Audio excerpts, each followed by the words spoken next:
What would you do if you discovered your employee wasn't who they seemed to be?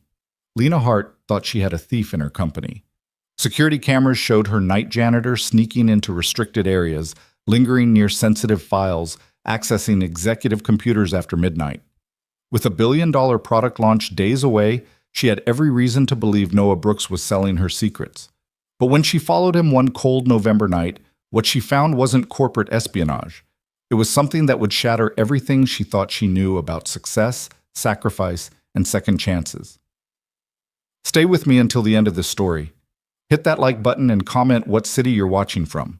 I want to see how far this journey takes us. The smell of industrial cleaner and the soft hum of computers filled the executive floor at 11:47 p.m. Lena Hart stood motionless in the darkness of her corner office, her silhouette barely visible against the floor-to-ceiling windows overlooking the glittering Seattle skyline. Her reflection stared back at her, a woman who had climbed ruthlessly to the top, who had sacrificed relationships, sleep, and peace of mind to become the youngest CEO of Tech Vanguard Industries at 34. Tonight, that empire felt fragile. She watched the security monitor on her desk, her jaw tight. The grainy footage showed a figure moving through the dimly lit corridors of the building, a man in a gray custodial uniform pushing a cleaning cart. Noah Brooks, the night janitor, 42 years old according to his employee file. Single father, quiet, unremarkable. Or so everyone thought. Lena had been CEO for exactly 93 days. Long enough to know that something was wrong, not long enough to know who to trust. She pressed rewind on the footage and watched again. There. Noah's cart paused outside the server room. His hand reached toward the keypad. The camera angle shifted, and for 3 crucial seconds, he disappeared from view. When the feed picked him up again, he was inside, the door closing softly behind him. Her assistant director of security, Marcus Chen, had brought her the footage 2 weeks ago. At first, Lena had dismissed it. Janitors had building access. They cleaned everywhere. But Marcus had been persistent, and the more Lena watched, the more patterns emerged. Noah entered restricted areas consistently, always after midnight, always when the building was nearly empty. He spent longer than necessary near executive workstations.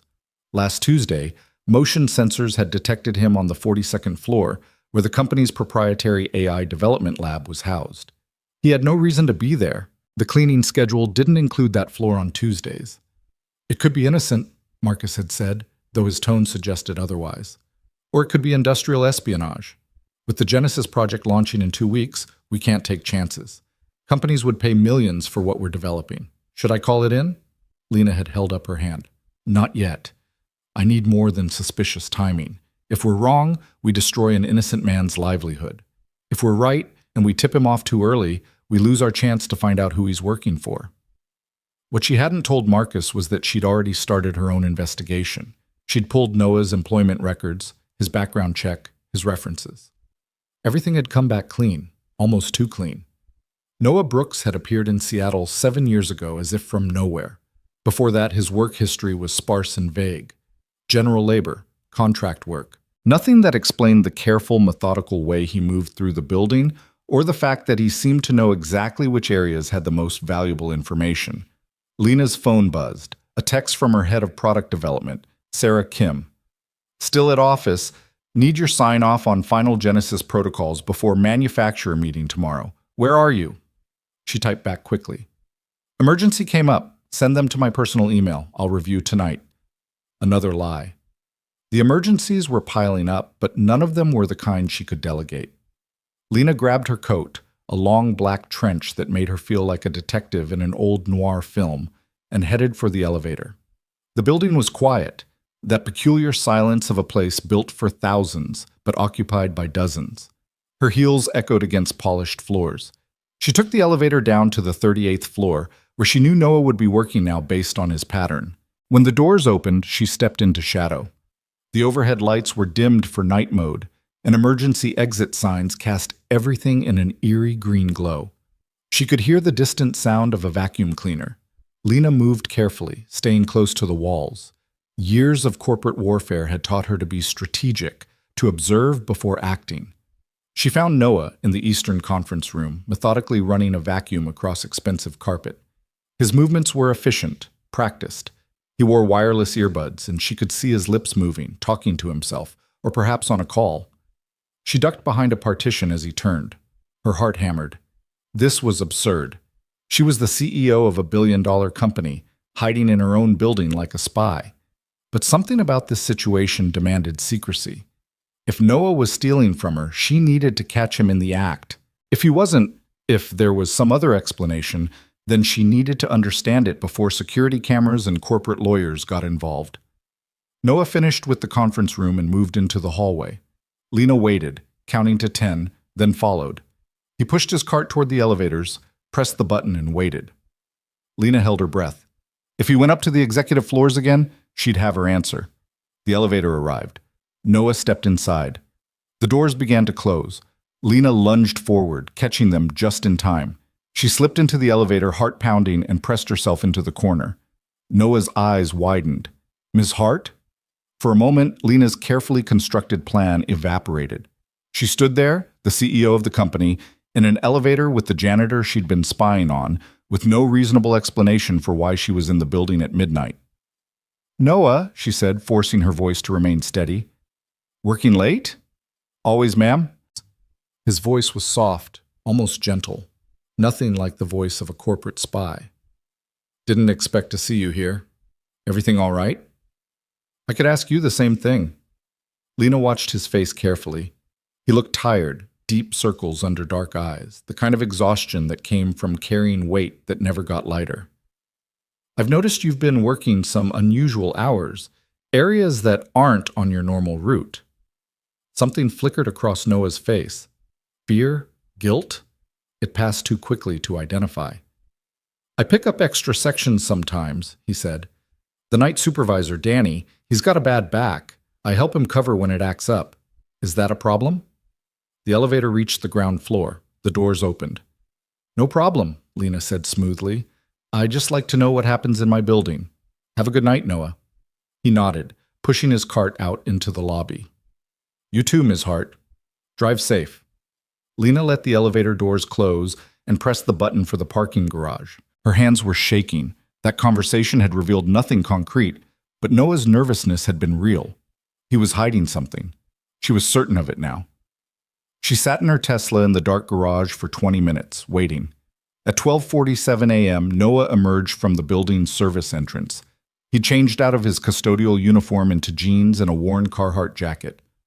He walked to an old Honda Civic, at least 15 years old, maybe older, with a dent in the rear bumper and a crack across the windshield. Lena started her car but kept the lights off. When Noah pulled out of the lot, she followed at a distance. This was crazy. She knew it was crazy.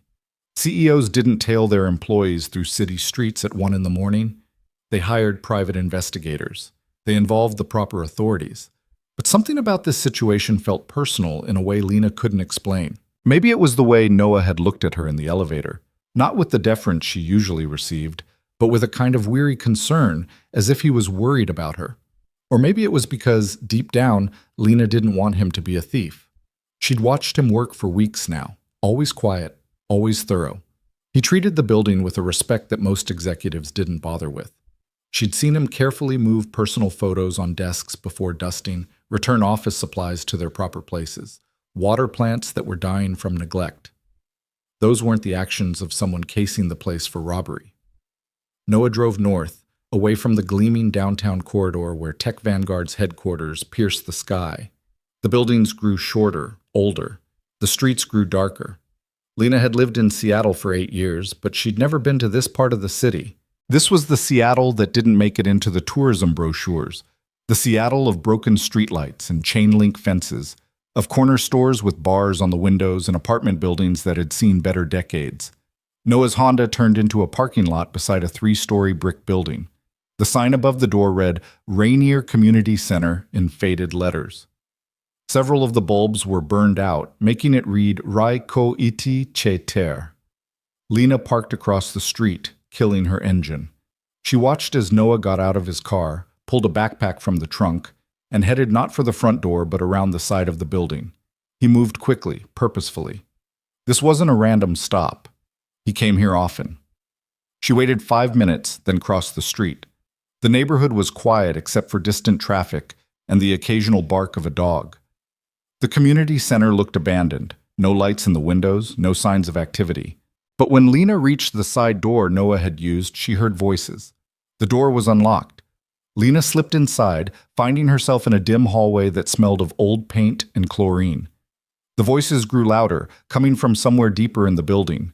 She followed them, her footsteps silent on worn linoleum. Light spilled from a doorway at the end of the hall. Lena approached it carefully and peered around the corner. What she saw made her breath catch. The room had once been a gymnasium, high ceilings, basketball hoops folded against the walls, scuffed wooden floors. But it had been transformed. Long tables filled the space, and on those tables sat computers, dozens of them, mismatched monitors and CPU towers, tangled cables running everywhere like electronic spaghetti. Some of the machines looked ancient, others cobbled together from parts. None of them matched, but they were all running. Screens glowed with code, with design programs, with tutorial videos. And surrounding those screens were children, teenagers mostly, ranging from maybe 13 to 18, hunched over keyboards with the intense focus of surgeons. There were about 20 of them, boys and girls, some in threadbare hoodies, others in clothes that had been mended multiple times. And standing at the front of the room, illuminated by the blue glow of a projector screen, was Noah Brooks. Lena had to blink to make sure she was seeing correctly. This wasn't the quiet, humble janitor who pushed a cart through her building. This man stood tall, confident. He moved across the room with authority, gesturing at the screen where lines of code scrolled past. He was teaching. "All right, listen up," Noah's voice carried easily across the room. "What I'm showing you here isn't in any textbook. This is real-world application, the kind of problem-solving that separates someone who can code from someone who can build something that matters. Mia, what did I tell you about nested loops last week?" A girl with box braids and glasses looked up from her screen.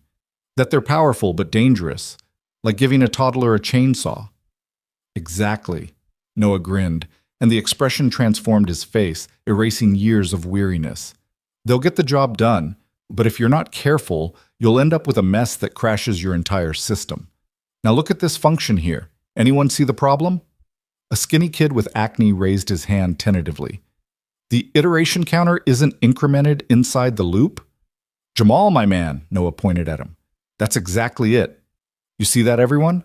One missing line of code and this thing runs forever, eating memory until the whole program dies. That's why you always test your loops with small data sets first. Run it, break it, fix it, then scale up. Real engineering isn't about writing perfect code the first time. It's about writing code you can debug." The students nodded, some of them already turning back to their screens to check their own work. Noah moved through the room, pausing at different stations. He leaned over one boy's shoulder, pointing at something on the screen. "David, you're close, but think about what happens when the user inputs a negative number. You need data validation here." "How do I do that?" David asked. "What would you do if someone handed you a cup of coffee when you asked for water?" Noah replied. David thought for a moment. "Tell them it's wrong and ask for water again?" "Exactly. Your program needs to do the same thing. Check the input. If it's wrong, send an error message and ask again. Try implementing that." Lena stood frozen in the doorway, her mind racing. This made no sense. Noah Brooks was a janitor. His employment file had said he barely finished high school, but the man in this room was teaching advanced programming concepts with the ease of someone who'd been doing it for decades. The way he moved, the terminology he used, the casual authority with which he commanded the room. This was someone who belonged in her company's development department, not pushing a mop through its hallways. "Mr. Noah?" A small voice came from the back. A girl who couldn't have been older than 13 raised her hand shyly. "I still don't understand APIs. I get that they're a bridge between programs, but why can't programs just talk to each other directly?" Noah walked over to her station, pulling up a chair. "Good question, Sophie. Tell me, do you speak Vietnamese?" The girl shook her head. "Neither do I. So if you and I needed to have a conversation and neither of us spoke the other's language, what would we need?" "A translator?" "Exactly. That's what an API is. A translator. See, every program is written in its own specific way, with its own rules and structure. If we made them all talk directly to each other, it would be chaos. They wouldn't understand each other. So instead we create APIs, standardized ways for programs to request information and receive it in a format they can understand. Does that make sense? Sophie's face lit up. Oh, so it's like a menu at a restaurant? The kitchen doesn't need to know exactly what I want. I just order from the menu and they give me what I asked for? You just became my favorite student, Noah said, laughing. Yes, that's exactly what it is. The menu is the API.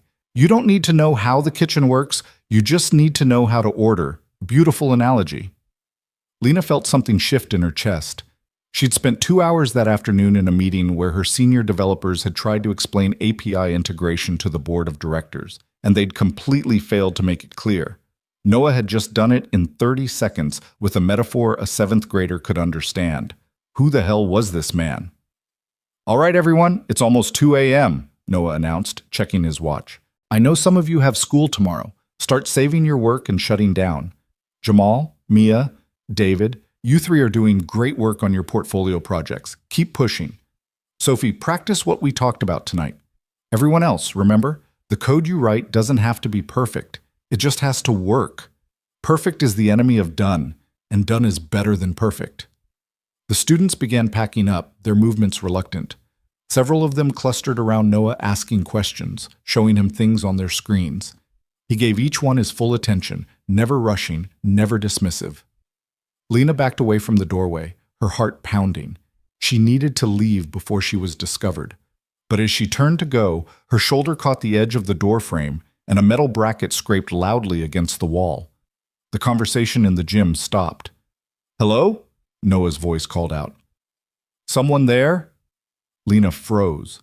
She could run, probably should run, but her feet wouldn't move. A moment later, Noah appeared in the hallway, his expression shifting from alert to shocked when he saw her. "Ms. Hart?" For the second time that night, Lena had no prepared explanation. She stood in a rundown community center at 2 in the morning, having followed her employee from work, having spied on what was clearly a private project. There was no spinning this. "I followed you," she said, deciding honesty was her only option. "From the office, I needed to know what you were doing." Noah's face hardened. The warmth she'd seen in the classroom vanished, replaced by something guarded and cold. "So you thought you'd stalk me? What, you think I'm stealing from your precious company?" "The security footage shows me doing my job," Noah interrupted. His voice was quiet but sharp. "And picking up extra work to cover for a colleague. That's what you saw. That's all you saw. You were in restricted areas set because I clean restricted areas. Because every building in this city has places where janitors are supposed to go, but nobody wants to see them. We're supposed to be invisible, right? Clean up everyone's mess, but never be acknowledged for it." The bitterness in his voice was palpable. "So what, you followed me here to catch me selling your company's secrets? To find my criminal lair?" "I didn't know what I'd find," Lena said, her voice rising to match his. "You show up on my security feeds in places you shouldn't be, at times that don't make sense. What was I supposed to think?" "You were supposed to ask me." Noah's composure cracked. "You were supposed to treat me like a human being instead of a suspect. But I guess that's too much to expect from someone like you." "Someone like me?" "Rich, powerful, used to controlling everything and everyone." Noah took a step closer, and Lena saw the exhaustion in his eyes had turned to something sharper. Anger, yes, but also pain. "You know what you would have found if you'd just talked to me? A father working 3 jobs to keep his daughter fed and in school. A man who spends his free time trying to give these kids the opportunities he never had. But instead you followed me like I'm some kind of criminal." Behind Noah, several students had appeared in the hallway, drawn by the raised voices. They looked scared, protective of their teacher. Lena felt shame burn in her chest. He was right. She'd made assumptions based on appearances, on statistics, on the kind of unconscious bias she'd sworn she'd never carry. She saw a janitor accessing computers and assumed theft. It had never occurred to her that he might be the kind of person who belonged around computers for entirely legitimate reasons. "You're right," she said quietly. "I'm sorry. I should have talked to you first. But Noah, what you're doing here, what I just saw, You're not just some janitor, are you? The way you teach, the things you know, that's not something you pick up from night school. Noah's jaw tightened. For a long moment, he said nothing, just stared at her with eyes that held years of stories he clearly had no intention of sharing. Finally, he spoke. I need you to leave, Ms. Hart. These kids don't need this kind of attention. They don't need people like you deciding what's appropriate for them or judging whether they deserve what little I can give them. I'm not judging. You're standing in a community center in a neighborhood you've probably never visited, looking at equipment that's mostly garbage I've salvaged and rebuilt, and I can see it on your face. You're calculating, wondering if this is legal, if I'm using company resources, if this reflects badly on Tech Vanguard. That's what people like you do. You calculate. You're wrong, Lena said, but even as the words left her mouth, she wondered if he was. I was calculating, but not what you think. I was trying to understand how a janitor knows more about coding than half my development team. Maybe your development team isn't as good as you think they are. That stung because it was probably true. Lena had inherited a team that was technically proficient but lacked innovation. They could execute orders but rarely exceeded them. The man standing in front of her had just taught a 13-year-old to understand APIs using a restaurant metaphor. That was pedagogical genius combined with deep technical knowledge. Who are you really? Lena asked softly. Noah's expression shuddered completely. I'm the night janitor. That's all you need to know. Now please leave before you scare these kids more than you already have. He turned away, shepherding the students back into the gym. The door closed firmly behind them, and Lena heard the sound of a lock clicking into place. She stood alone in the hallway, her carefully ordered world tilting on its axis. She'd come here looking for a thief and found a teacher. She'd expected to uncover corporate espionage, and instead discovered something that looked like pure altruism. But the biggest mystery wasn't what Noah was doing, it was who he'd been before he became a janitor. Because people didn't acquire that level of expertise by accident. They didn't teach with that kind of authority unless they'd been someone important, someone respected in their field. Noah Brooks had a history, and if her instincts were right, it was a history that intersected somehow with her own industry. Lena walked back to her car, her mind already racing ahead. She'd apologize to Noah properly tomorrow, make sure he understood she wasn't trying to shut down his program. But she was also going to find out the truth. Not because she still suspected him of wrongdoing, but because she'd just watched a brilliant mind work. And brilliant minds didn't end up pushing mops in office buildings without a story. And in Seattle's tech industry, stories like that usually involve someone getting burned. As she drove back toward downtown, Lena's phone buzzed with another message from Sarah Kim, this one more urgent. Genesis prototype is showing system conflicts in stress testing. Might need to delay launch. Call me ASAP. Lena's stomach dropped. The Genesis project, Tech Vanguard's revolutionary AI-assisted operating system, was supposed to launch in 12 days. Delays meant missing their market window, which meant losing to competitors, which meant potentially losing hundreds of millions of dollars and her credibility as CEO. She pulled over and dialed Sarah's number. How bad is it? Lena asked when Sarah answered. Bad. The AI integration keeps causing kernel panics when we run high-load simulations. It's like the different components are fighting each other instead of working together. Our senior architects have been on it for 6 hours, and we're not getting anywhere. Thomas wants to roll back to the previous build, but that means losing 3 months of progress. Lena closed her eyes. This was exactly the kind of crisis that made or broke a CEO. No rollbacks. We didn't work this hard to quit now. Keep the team on it. I'll be in early tomorrow and we'll figure this out. Lena, we might not have a choice. If we can't solve this in the next 48 hours, then we solve it in 47. I'll see you at 6 a.m. She ended the call and sat in her car, watching the city lights blur through sudden, unexpected tears. She'd been so sure, so certain she could handle this job, that she deserved this position. But right now, with her flagship product failing and her judgment so off that she'd stalked an innocent man like a criminal, Lena felt the weight of her inexperience crushing down. The tech industry didn't forgive weakness. She knew that. She'd seen brilliant people destroyed by single mistakes, by one failed product launch or one poor decision. She'd clawed her way to the CEO position by being perfect, by never showing doubt, by always having the answer. But tonight, she had no answers. Just questions that multiplied like errors in bad code. She drove home through empty streets, parked in her building's underground garage, and rode the elevator to her penthouse apartment. The space was beautiful, all glass and steel and carefully chosen furniture that had never been sat on by friends, because Lena didn't have time for friends. She had colleagues, subordinates, competitors, but no one she could call at 3 a.m. and admit she was terrified of failing. She poured herself 2 fingers of whiskey she didn't drink and stood at the window, looking out at the same city she'd seen from her office earlier.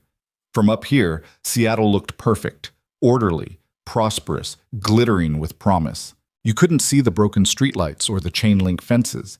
You couldn't see the community centers where janitors taught kids to code on salvaged computers. You couldn't see the real world at all.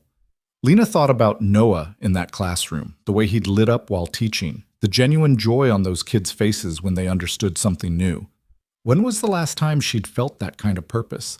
When had work become about stock prices and market share instead of actually building something meaningful?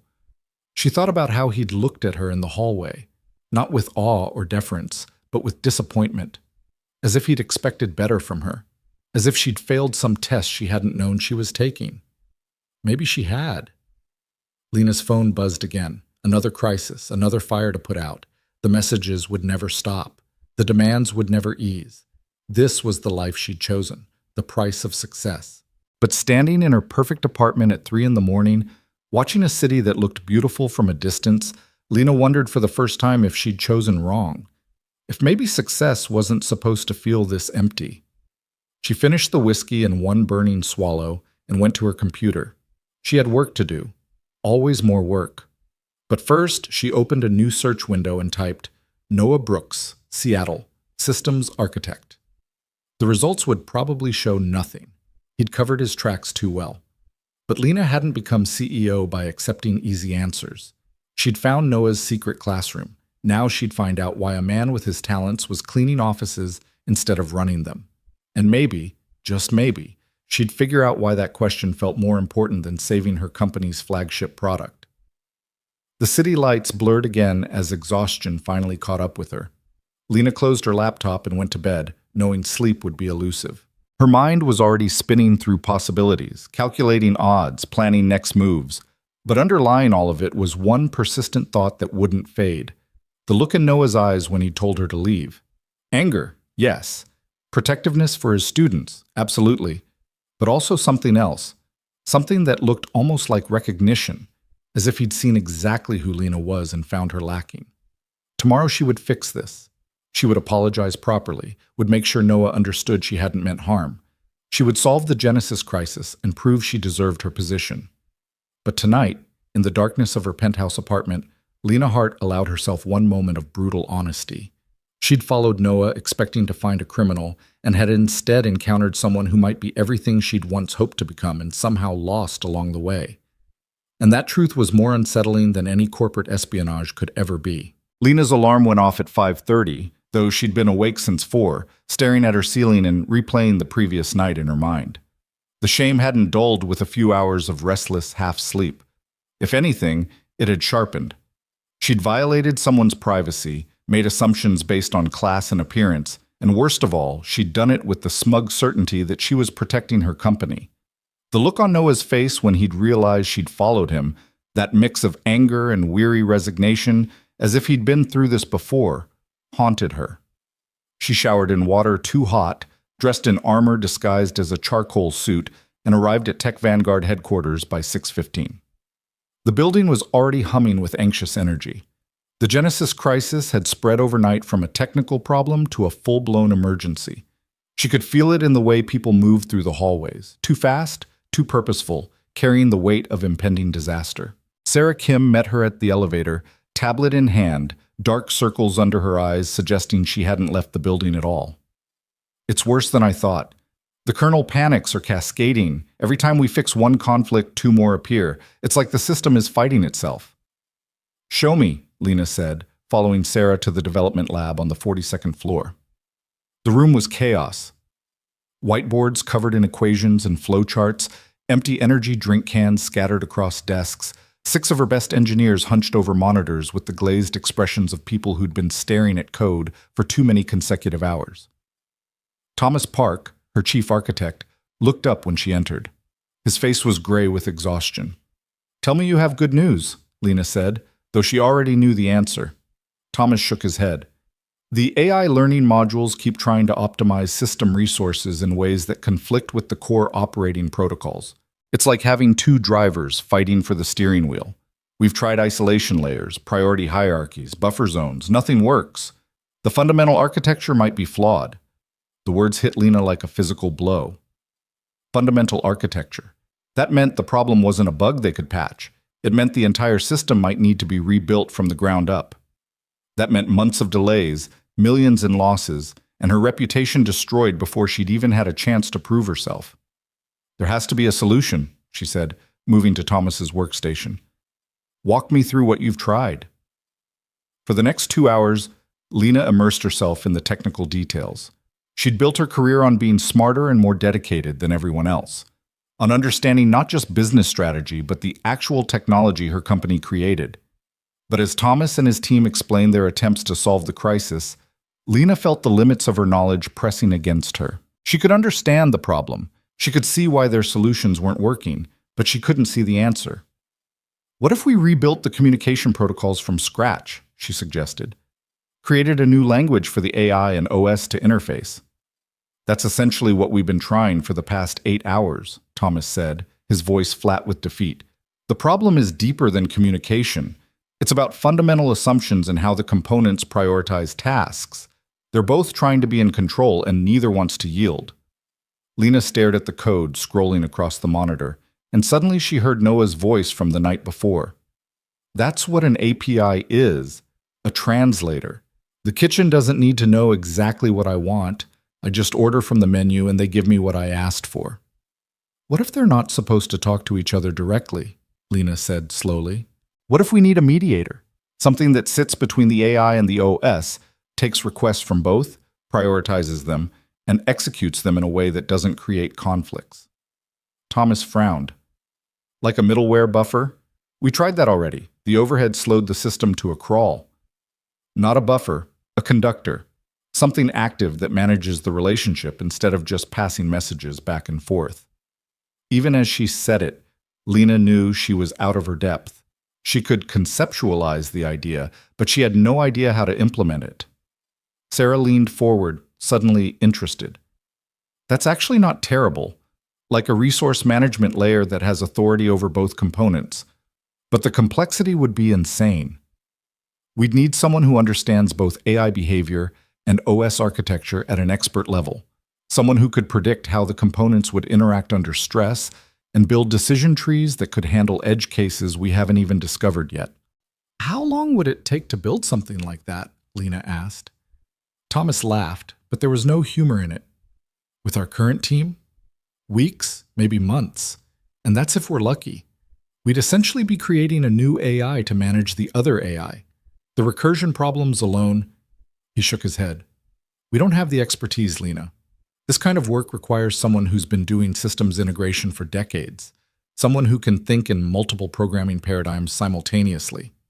Lena's mind flashed to Noah in that gymnasium, moving between students, explaining complex concepts in simple terms, the ease with which he'd diagnosed problems in their code, the way he'd looked at that girl's screen and immediately identified what was missing, as if he could see the invisible structure beneath the visible code. "Keep working on it," she said. "I might know someone who can help." She left the lab and headed back to her office, her heart pounding. This was insane. She was considering asking a night janitor to save her company's flagship product based on watching him teach teenagers for 30 minutes. Except Noah wasn't just a janitor. She'd seen that clearly last night. Whatever he'd been before, whatever had happened to drive him into custodial work, the man had expertise that her 6-figure engineers lacked. Lena opened her laptop and resumed the search she'd started at 3 a.m. This time she went deeper, using tricks she'd learned from her previous life in corporate intelligence. She searched not for Noah Brooks, but for variations: N. Brooks, Nathan Brooks, Nathaniel Brooks. She cross-referenced with Seattle tech companies, patent filings, industry publications from 7 to 10 years ago. For 2 hours, she found nothing. Then, Buried in an archived forum discussion about ethical practices in software development, she found a username, N. Brooks Systems. The posts were from 9 years ago, highly technical, demonstrating deep knowledge of system architecture. But what caught her attention was the final post in the thread. I've reported the safety concerns through official channels and been told to drop it. I won't. Some things matter more than keeping your job. If this system launches with these vulnerabilities, people could get hurt. I'm going on record now, so when it happens, everyone knows we were warned. The thread ended there. Lena searched for more posts from that username but found nothing. It was as if N. Brooks Systems had vanished from the internet after that final warning. She expanded her search, looking for tech industry scandals 9 years ago involving safety concerns and whistleblowers. It took another 30 minutes before she found it. A scandal at Cyberdyne Systems, a major defense contractor. A senior systems architect had raised concerns about vulnerabilities in software being deployed to critical infrastructure. The company had dismissed the concerns, then fired the architect for violating non-disclosure agreements when he'd tried to report the issues to regulatory agencies. 6 months later, the software had failed catastrophically, causing a power grid failure that had left 3 million people without electricity for 4 days. The architect's name had been redacted from most articles due to the legal settlements involved. But Lena found one small trade publication that had covered the story before the lawyers got involved. The headline read, "Defense Contractor Fires Whistleblower. Nathan Brooks, Industry Questions, Safety Culture." Nathan Brooks. Noah Brooks. Lena sat back, her hands shaking. She'd found him. Or rather, she'd found who he used to be. Nathan Brooks had been more than just a systems architect. According to the article, he'd been one of the most brilliant minds in critical systems integration, someone who'd contributed to the foundational architecture of secure communications networks. He'd been respected, well-paid, sought after, and then he'd thrown it all away to do the right thing. The article mentioned that Cyberdyne had not just fired him, but had effectively blacklisted him throughout the industry, using their connections and influence to ensure he'd never work in tech again. Legal settlements had prevented Nathan from speaking publicly about what had happened. He disappeared from the industry entirely. Now Lena understood the bitterness in Noah's voice when he talked about people like her. He'd worked for people like her. He'd been destroyed by people like her, people who valued profit over safety, who saw whistleblowers as traitors rather than heroes. She closed her laptop and pressed her palms against her eyes. The migraine she'd been fighting all morning bloomed into full existence, pulsing behind her temples. She had to talk to Noah, had to apologize properly for last night and for what the industry had done to him. But more than that, and she knew how selfish this was, she needed his help. The Genesis project was dying, and he might be the only person who could save it. But how could she ask him? After following him, after suspecting him, after he'd explicitly told her to leave, after the entire tech industry had already betrayed him once. Lena's phone buzzed. Marcus Chen, her security director. "Need to talk to you about the Brooks situation." "My office?" She took the elevator down to the security wing, dreading whatever Marcus had uncovered. He was sitting at his desk surrounded by monitors, his expression grim. "I've been reviewing more footage from the past month," Marcus said without preamble. "Noah Brooks has been accessing your personal office." Lena's stomach dropped. What? Marcus pulled up video on his screen. The timestamp showed 2 weeks ago, 3 a.m. Noah entered her office with his cleaning cart, performed his normal custodial duties, then stopped at her desk. He looked around, checking for cameras, Lena realized with a chill, then opened her laptop. "He knew your password," Marcus said, "or he bypassed it somehow. He was in your system for 12 minutes. The footage showed Noah's face illuminated by her laptop screen, his fingers moving rapidly across the keyboard. He was clearly accessing files, reading something intently. Then he closed the laptop, finished cleaning, and left. "This happened 3 times over the past month," Marcus continued. "Always in the middle of the night, always for 10 to 15 minutes. I think we need to bring this to the police, Lena. This is corporate espionage." Lena watched the footage replay, her mind spinning. This contradicted everything she'd learned about Noah. The man who taught kids for free, who'd sacrificed his career for ethics. He was stealing from her? But what else could this be? "Not yet," she said slowly. "Give me 24 hours. Lena, 24 hours, Marcus. If I can't get an explanation that makes sense, we'll involve the authorities. I promise. Marcus looked unhappy, but nodded. Okay, but after that, this goes up the chain whether you like it or not. Lena left his office feeling sick. Every time she thought she understood what was happening, another piece fell into place that contradicted everything else. Noah was a teacher and a thief? A whistleblower and a spy? None of it made sense. She checked her watch. Nearly 4 p.m. Noah's shift started at 11 p.m. She couldn't wait that long. She needed answers now. The community center looked different in daylight, smaller, more run down. The parking lot was full of potholes, and the brick facade was crumbling in places. Lena parked her Tesla and immediately felt out of place. This was a neighborhood where people noticed expensive cars, and not in a good way. She found the side entrance Noah had used the night before. This time it was locked. She walked around to the front where a faded poster advertised after-school programs and GED classes. The door was open. Inside, the building smelled like old wood and industrial cleaner. A heavy-set woman with gray hair sat at a reception desk, looking up suspiciously when Lena entered. "Help you?" The woman's tone suggested she doubted it. "I'm looking for Noah Brooks. I need to speak with him." "Noah's not here. Won't be until tonight, and even then, I'm not sure he'll want to see you." The woman's eyes narrowed. "You're the one from last night, aren't you? The one who followed him here?" Word traveled fast. "Yes. My name is Lena Hart. I need to apologize to him." "Apologize?" The woman snorted. "You scared those kids half to death. They thought you were from the city, coming to shut us down. Took Noah an hour to calm them down enough to finish the lesson." Guilt twisted in Lena's chest. "I didn't mean to frighten anyone. I made a mistake, a serious one. That's what I want to tell Noah." "Well, he doesn't want to hear it. He told me specifically that if you showed up, I should tell you to leave him alone."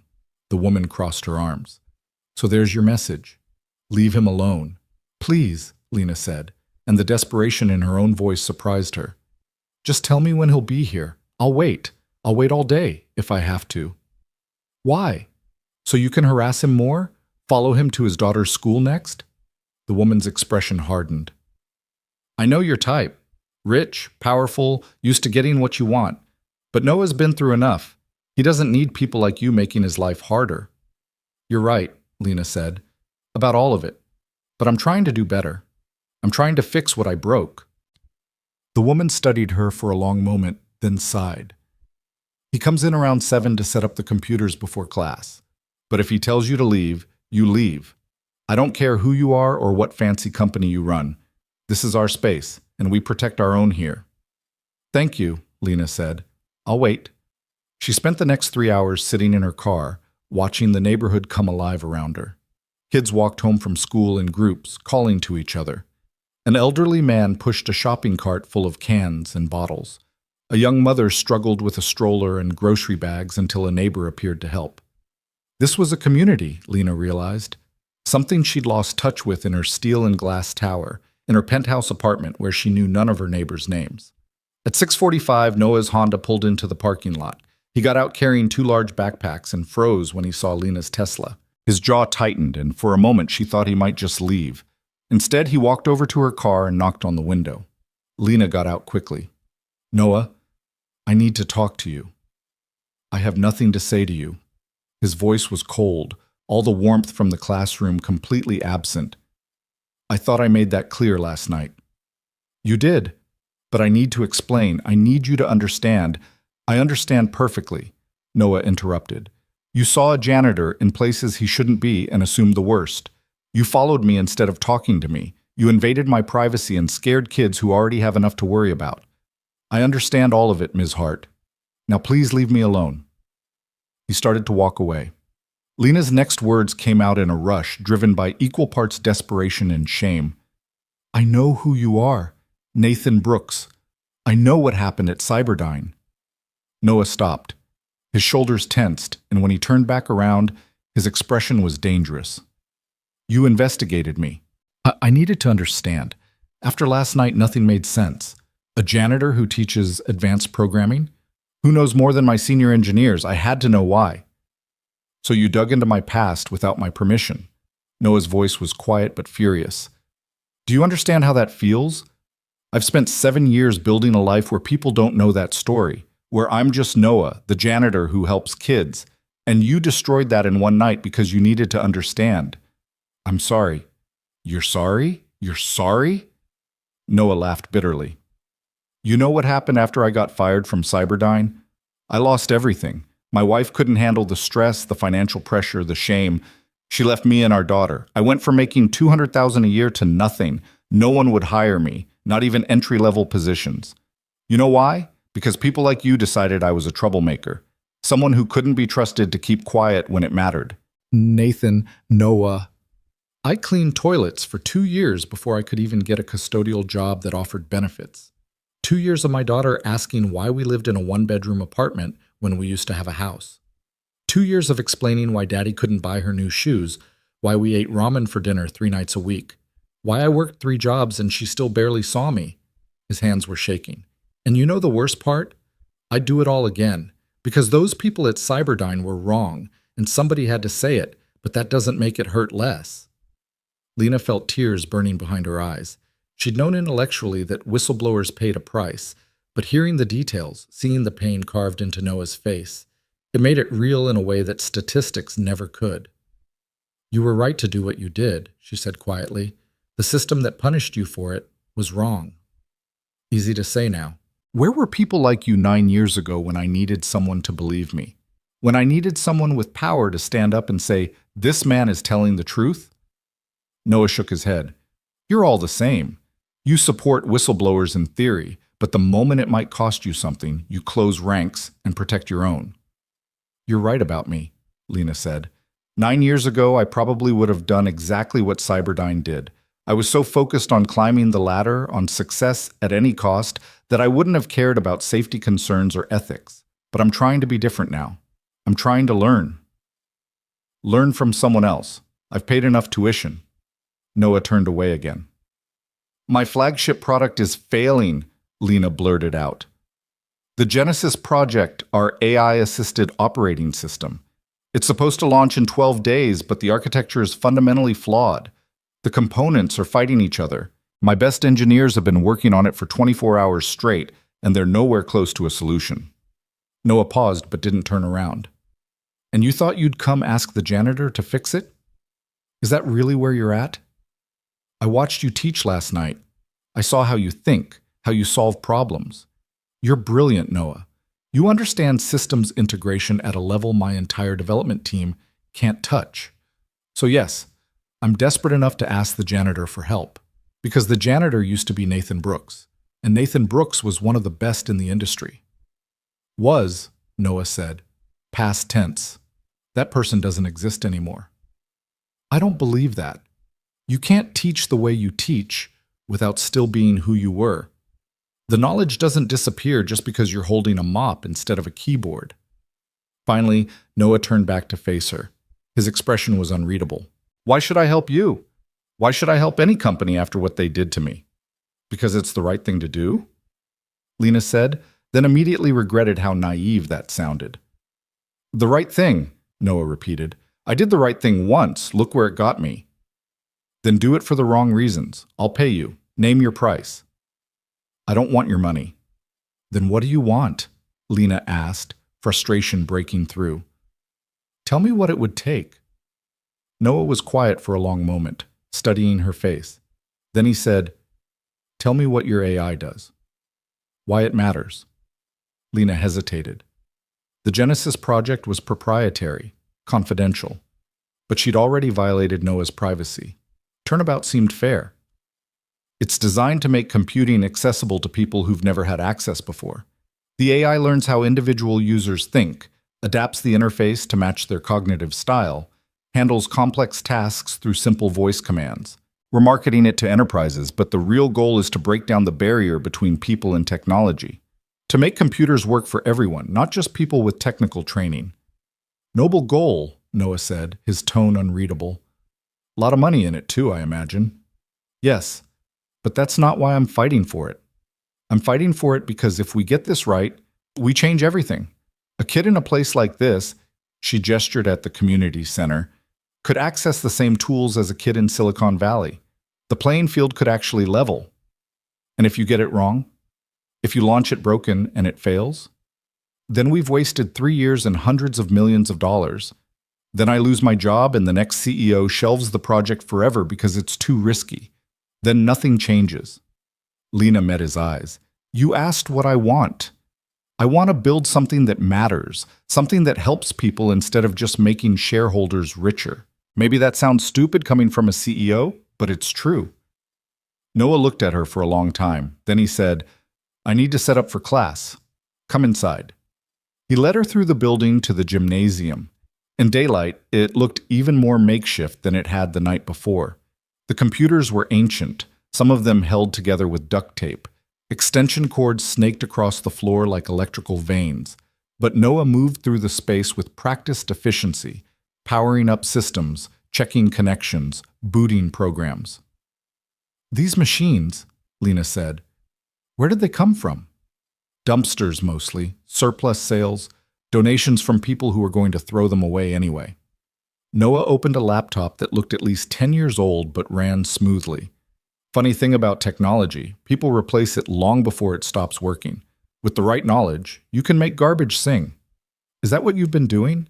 Rebuilding these? Someone has to. These kids can't afford new computers. Can't afford the software either, so I teach them open source alternatives. Linux instead of Windows, GIMP instead of Photoshop. It's not perfect, but it works. How many students do you have? 23 regulars. Another dozen who come when they can. Some of them are homeless, couch surfing, helping raise younger siblings. They're not here because they love coding. They're here because they're smart enough to know this might be their only way out. The words hit Lena hard. She'd gotten into tech because she'd loved it, because it had been interesting and challenging. But for these kids, it was survival, a life raft in an ocean that was trying to drown them. What do you teach them? She asked. Depends on the student. Basics for some, how to use a computer, how to navigate the internet safely, how to spot scams and predatory ads. For others, advanced stuff. Mia's building a website for a local business. Jamal's working on a portfolio app for his photography. David wants to get into cybersecurity. Noah's voice softened when he talked about them. They're good kids. They deserve better than what they've gotten. You care about them. Someone should. Noah finished with the last computer and turned to face her. All right, tell me about your AI integration problem. Technical details. Lena pulled out her phone and opened the files Sarah had sent her. For the next 20 minutes, she walked Noah through the Genesis architecture, the conflicts they were encountering, the solutions they'd attempted. He listened without interrupting, occasionally asking questions that cut straight to the heart of the issue. When she finished, Noah was quiet for a moment. Then he said, Your team is trying to solve the wrong problem. What do you mean? They're treating this like a communication issue, how to get the AI and OS to talk nicely. But that's not the problem. The problem is philosophical. You've got two systems that are both designed to be in control, and you're trying to make them share control. That's never going to work. So what's the solution? Noah walked to one of the whiteboards and picked up a marker. He started drawing diagrams, boxes and arrows, flowcharts that became increasingly complex. As he worked, Lena saw the transformation that had happened the night before. This wasn't a defeated whistleblower or a humble janitor. This was Nathan Brooks, system architect, doing what he was born to do. You need a hierarchical mediator, he said, adding another layer to his diagram, but not the way your team is thinking. They want a simple pass-through that routes requests. What you actually need is an intelligent governor, something that understands both the AI's learning protocols and the OS's resource management that can make real-time decisions about priority and execution. It needs to be smart enough to know when to let the AI optimize and when to enforce OS stability. That's what I suggested this morning. My chief architect said it would take months to build. It would if you're building from scratch, but you don't need to build from scratch. You adapt existing frameworks. Noah added more detail to his diagram. There's an open source project called Arbiter, does distributed resource management for server clusters. The core logic could be modified for your use case. You'd need someone who understands both the source code and your proprietary systems, but the foundation is already there. Lena stared at the whiteboard. In 10 minutes, Noah had identified a solution her team hadn't even considered. Could you do it? Modify the framework? Theoretically, yes. Practically, Noah set down the marker. I haven't written production code in 7 years. I'm rusty. And even if I wanted to help, I can't. I signed NDAs when I was fired from Cyberdyne. I'm legally prohibited from working in systems architecture for any competing company for 10 years. We're 9 years in.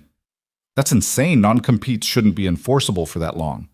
They're not, usually, but I had access to classified defense projects. Cyberdyne's lawyers made sure the restrictions were ironclad. Noah's expression was bitter. One more year and I'm free. But right now, I touch your code and they sue me into oblivion. Lena felt the hope that had been building collapse. So that's it? You know how to fix this, but you legally can't? I can't write the code, but I can teach someone else how to do it. Noah looked at her steadily. If your team is willing to learn from a janitor, I can walk them through it. Consult, not code. That's legally distinct. You do that? After everything? No, Noah said, but I do it for those kids out there who are going to benefit if your AI actually works the way you say it will. I do it because the only thing worse than being blacklisted for doing the right thing is knowing you could have helped and chose not to. The door opened and teenagers began filing in, laughing and talking, dropping backpacks on tables. They stopped when they saw Lena, their expressions shifting to guarded suspicion. Mr. Noah? Mia, the girl with box braids, looked between them. Everything okay? Everything's fine, Noah said. Everyone, this is Ms. Hart. She owns the company where I work. She needs help with a technical problem. The lady from last night? Jamal said, his tone accusatory. The one who followed you? Yes, and she's apologized. Right, Ms. Hart? All eyes turned to Lena. She felt like she was back in middle school, facing judgment from peers who could smell weakness. I'm sorry, she said. I made assumptions about Noah, about what he was doing, and I was completely wrong. I scared you, and that was unfair. This program is amazing, and I should have respected it from the beginning. The students looked at each other, then at Noah. Some silent communication passed between them. Finally, Mia shrugged. Okay, but you can't shut us down. This is the only place most of us can access real computers. I'm not shutting anything down, Lena promised. Actually, I want to help. What do you need? The question hung in the air. Noah looked surprised. The students looked skeptical. Better computers, David said finally. These ones work, but they're slow. Takes forever to render anything. More software licenses, another student added. We can't practice with industry tools because we can't afford them. Internet that doesn't die every 10 minutes, Jamal said. The router's ancient. Lena pulled out her phone and started taking notes. Give me a list. Everything you need. I'll have it delivered by the end of the week. Why? Mia's eyes were narrow with suspicion. What do you want in exchange? It was a fair question. In the corporate world, everything was transactional. Nobody gave without expecting something in return. But looking at these kids, brilliant, hungry, fighting against systems designed to keep them down, Lena realized what she wanted. I want to learn, she said simply. I want to understand what I've been missing, sitting in my tower office. And I want Noah to help save my company, and I think he's more likely to do that if I prove I'm not the person he thinks I am. That's a lot of wants, Noah said dryly. Yes, Lena agreed, but I'm offering something in return. Equipment, software, resources. And if you help me fix Genesis, I'll set up a proper funding structure for this program, make it sustainable instead of dependent on salvaged garbage. Garbage that sings, Noah corrected, but his tone was less hostile. All right, we'll help you with your AI problem, but the kids come first, always. If your project starts interfering with their education, the deal's off. Agreed, Lena said. She looked at the room full of teenagers watching her with cautious hope. Thank you, all of you. Class started and Lena found herself in the strange position of sitting in a community-centered gymnasium, watching a janitor teach coding to underprivileged kids while her company's flagship product crashed and burned 40 floors above the city. It should have felt like a waste of time. Instead, it felt like the first honest thing she'd done in months. The next morning, Lena arrived at Tech Vanguard with Noah beside her in the elevator, and the sight of them together sent ripples of confusion through the lobby. Employees did double takes. A junior developer literally stopped mid-stride, coffee cup halfway to his lips, staring at the CEO and the night janitor riding up together in silence. Noah wore the same worn Carhartt jacket from the night before, hands shoved in his pockets, jaw tight with something that looked like dread mixed with determination. "You don't have to do this," Lena said quietly as the elevator climbed toward the 42nd floor. "I can explain the solution to my team. You don't have to face them directly." "Yes, I do." Noah's voice was steady, but his eyes betrayed his anxiety. "If I'm going to help, I need to see the actual code. And your team needs to see me, needs to understand who's giving them guidance. Otherwise, they'll dismiss every suggestion because it's coming through you instead of from someone they respect. They might dismiss it anyway. Probably. I'm a janitor with a high school diploma as far as they know. Why would they listen?" The bitterness was back in his voice. "But that's their problem to solve, not mine. I promised those kids I'd help, so I'm helping." The elevator doors opened to reveal Sarah Kim waiting, her expression hovering between exhaustion and desperation. She'd clearly been at the office all night again, same clothes as yesterday, hair pulled into a messy bun, shadows under her eyes that looked like bruises. Her gaze moved from Lena to Noah and back again, confusion evident. "Lena, we're running out of time. The manufacturer needs final specifications by Friday, or we lose our production slot. That's 4 days, and we're not even close to—" She stopped, looking at Noah again. "I'm sorry, who is this?" "This is Noah Brooks," Lena said. "He's going to help us solve the Genesis problem." Sarah's confusion deepened. "I don't understand. Is he a new hire? From which firm?" "He's not from a firm. He works here. Night custodial staff." Lena watched Sarah's face carefully. "He's also one of the most brilliant systems architects in the industry, and he knows how to fix our integration issues." For a moment, Sarah just stared. Then she laughed, a short, sharp sound of disbelief. "You're joking. Please tell me you're joking. We're 4 days from catastrophic failure, and you brought a janitor to fix our billion-dollar AI system?" "I brought an expert," Lena said firmly.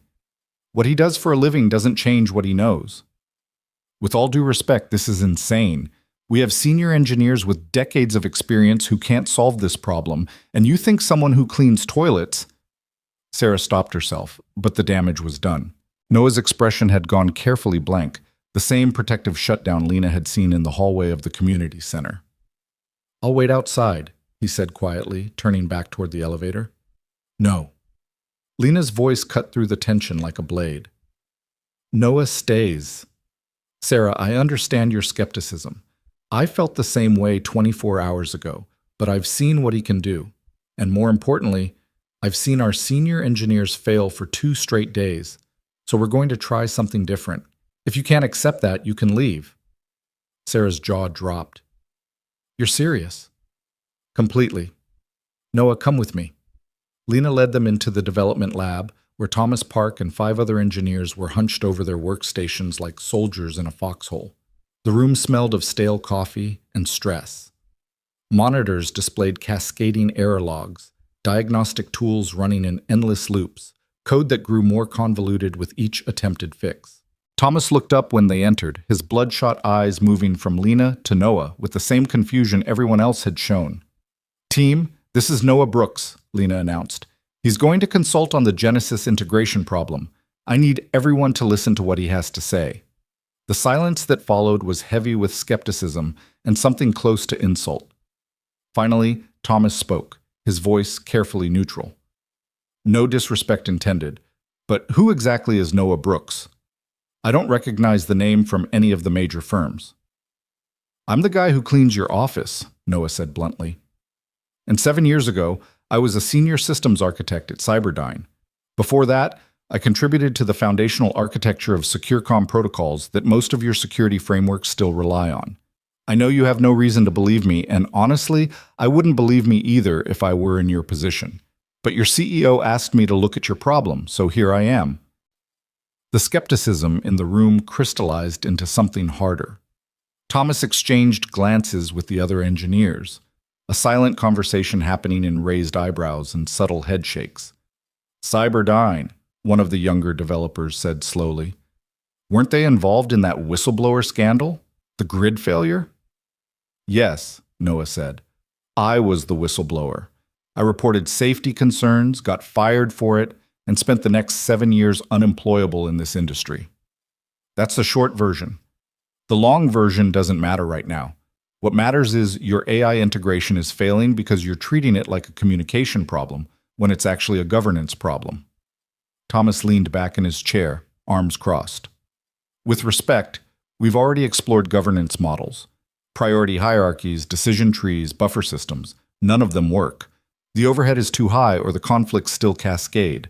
Because you're building your governance layer from scratch, Noah said, moving toward the nearest whiteboard. You don't need to. There's an open source framework called Arbiter designed for distributed resource management in server clusters. The core logic handles exactly the kind of conflict resolution you need. Prioritizing competing requests, managing resource allocation, preventing cascade failures. You adapt it for your use case instead of reinventing the wheel. He started drawing on the whiteboard, his movements confident and precise. Diagrams emerged, system architecture that grew increasingly complex, showing how the Arbiter framework could be modified to mediate between the Genesis AI and the underlying operating system. As he worked, he explained his thinking, pointing out weaknesses in Tech Vanguard's current approach and demonstrating how his proposed solution addressed each one. Lena watched the engineers' faces carefully. The skepticism didn't vanish, but something else appeared. Reluctant interest. Thomas stood and moved closer to the whiteboard, studying Noah's diagrams. One of the other engineers pulled up documentation for the Arbiter framework on her screen. This could work, Thomas said slowly, grudgingly. The logic structure is elegant, but adapting open source code to proprietary systems isn't simple. We'd need someone who understands both the framework internals and our specific implementation. I understand both, Noah said. I can't write the code myself, legal restrictions from my previous employment, but I can guide your team through the adaptation process, show you where to modify the framework, how to integrate it with your AI's learning protocols, how to build in fail-safes for edge cases. How long would this take? Sarah asked. She'd moved into the room during Noah's explanation, her skepticism tempered by cautious hope. With a good team, 48 hours to build a working prototype, another day to test and refine. You'd make your Friday deadline. Noah capped the marker and turned to face them. But only if you're willing to actually listen to what I'm telling you instead of dismissing it because of who I am. The challenge hung in the air. Lena could see the engineers wrestling with their pride, their assumptions, their discomfort at taking direction from someone they'd probably never noticed, despite walking past him dozens of times. In the corporate hierarchy they understood, janitors were invisible. Expertise was measured by degrees and salaries and LinkedIn profiles. Noah had none of those markers of legitimacy, but he had the solution. That was becoming increasingly clear. All right, Thomas said finally, we'll try it your way. But if this doesn't work, you're no worse off than you are now, Noah interrupted. You've got nothing to lose except your pride, and honestly, your pride isn't going to mean much when Genesis crashes in production. Thomas's jaw tightened, but he nodded. Fair enough. Where do we start? For the next 6 hours, the development lab transformed from a tomb of despair into something that resembled controlled chaos. Noah stood at the whiteboard, or moved between workstations, explaining concepts, answering questions, pointing out errors before they became problems. He had a gift for teaching that Lena had seen with the kids at the community center, an ability to meet people at their level of understanding and guide them forward without making them feel stupid. No, look here, he said to one engineer struggling with the framework adaptation. You're trying to force the Arbiter logic to mirror your existing priority system. Don't do that. Let Arbiter work the way it's designed to work, and adjust your AI protocols to communicate in terms Arbiter understands. You're trying to teach it English when you should be learning its language. The engineer stared at his screen, then suddenly his expression cleared. Oh, that's actually brilliant. If we restructure the AI requests as resource allocation queries instead of priority flags, exactly. Now you're thinking like the system instead of thinking at the system. Lena watched from the doorway, fielding calls and emails, but unable to tear herself away completely. There was something magnetic about watching Noah work, seeing him come alive in a way that cleaning offices could never allow. This was who he was supposed to be. This was the life that had been stolen from him by an industry that valued loyalty over integrity. Around noon, Marcus Chen appeared at Lena's elbow, his expression troubled. "We need to talk about the security footage." Lena had almost forgotten. The video of Noah accessing her laptop in the middle of the night, the evidence that had seemed so damning yesterday. With everything happening, it felt like a problem from another lifetime. "Not now, Marcus." "Lena, this can't wait. I've reviewed more footage. He's been accessing multiple executive computers, not just yours. Whatever he's doing, it's systematic. And now you've brought him into our most sensitive development project?" Marcus lowered his voice. "I don't care how brilliant he is. This is a security breach." "Give me until end of day," Lena said. "I'll talk to him and get an explanation." "And if the explanation is that he's stealing proprietary information, then we'll deal with it. But Marcus, look at him." She gestured toward the lab where Noah was explaining something to Thomas, using hand gestures to illustrate system architecture. "Does that look like a corporate spy to you?" "The best ones never do," Marcus said darkly. "End of day, Lena. Then this goes official." He left, and Lena felt the weight of another clock ticking down. She had until tonight to solve multiple impossible problems, save Genesis, clear Noah's name, and somehow make sense of why a man who'd lost everything because of his integrity would risk it all again by stealing corporate data. By 4 p.m., the engineering team had made more progress than they'd managed in the previous 2 days combined. The Arbiter framework was loading, integrating with Genesis's core systems in ways that looked promising. Error logs that had been screaming with conflicts were starting to quiet. It wasn't solved yet. There were still bugs to fix, edge cases to account for, stress tests to run. But for the first time since the crisis began, Lena could see a path to success. "Take a break," she told the team. "Order dinner, get some air, come back in an hour. We're going to be here late, so pace yourselves." The engineers scattered, grateful for respite. Noah remained at the whiteboard, staring at his diagrams with the focused intensity of someone checking their work for errors. Lena approached carefully. "You did good today," she said. "The team is listening now." "Some of them. Thomas still thinks I'm a fraud who got lucky. I can see it in the way he double-checks everything I say." Noah didn't sound offended, just tired. "Can't blame him. In his position, I'd be skeptical too." "I need to ask you something, and I need you to be honest with me." Noah turned to face her, immediately wary. "About what?" "Security footage shows you accessing my laptop. Multiple times over the past month, middle of the night, always when the building was empty. You knew my password, or you bypassed it somehow." Lena kept her voice neutral, non-accusatory. "I need to know what you were doing." Something flickered across Noah's face, not guilt exactly, but something close to it. He was quiet for a long moment, seeming to wrestle with how much to say. Finally, he pulled out his phone and opened a folder of photographs. He handed the phone to Lena without comment. The images showed computer screens displaying code, specifically code from Tech Vanguard's security infrastructure. But interspersed with the code screenshots were other images, vulnerabilities, backdoors, security flaws that would make any IT professional's blood run cold. Noah had documented dozens of critical weaknesses in the company's systems, each one carefully annotated with notes about potential exploits and recommended fixes. "You were auditing our security," Lena breathed. "Why?" "Because I saw the same patterns I saw at Cyberdyne," Noah said quietly. "Your company is growing so fast that security is an afterthought. Everyone's focused on development, on features, on beating competitors to market. Nobody's thinking about what happens when bad actors find the holes you've left open. I started noticing them while I was cleaning. Passwords on sticky notes, unlocked computers, sensitive data left visible on screens, so I started looking deeper. By accessing executive computers without permission. I couldn't exactly file a formal security report. I'm a janitor. Nobody would have listened.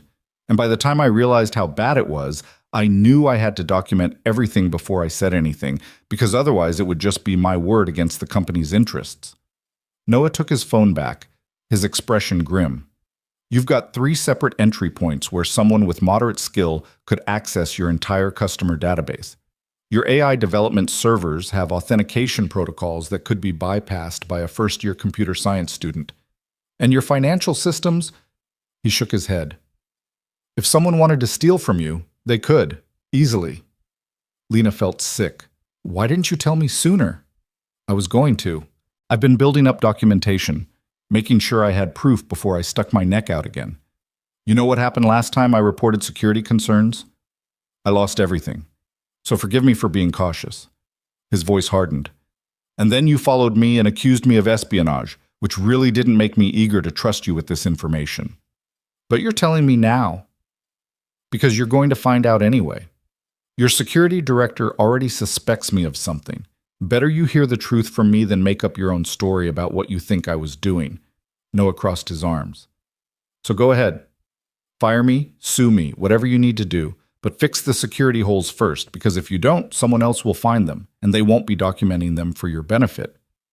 Lena looked at the photos again, understanding slowly crystallizing. Noah had risked his job, his safety, potentially his freedom, to protect a company that had already shown him what happened to whistleblowers. He'd done it quietly, methodically, building an ironclad case before saying anything, because he'd learned from past mistakes that good intentions meant nothing without proof. You're not fired, she said. You're promoted. Noah blinked. What? I'm creating a new position, Chief Security Architect. You'll lead a full audit of our systems, implement fixes for every vulnerability you've found, and build a security culture in this company that actually means something. Lena's mind was already racing ahead, seeing possibilities. We'll work around your Cyberdyne restrictions, consulting role, not direct coding. You'll guide a team of engineers who do the implementation. You can't be serious. I'm completely serious. Noah, you just saved our flagship product. And now you're telling me you've been protecting our company for months without anyone asking you to. You're exactly the kind of person who should be in a leadership role.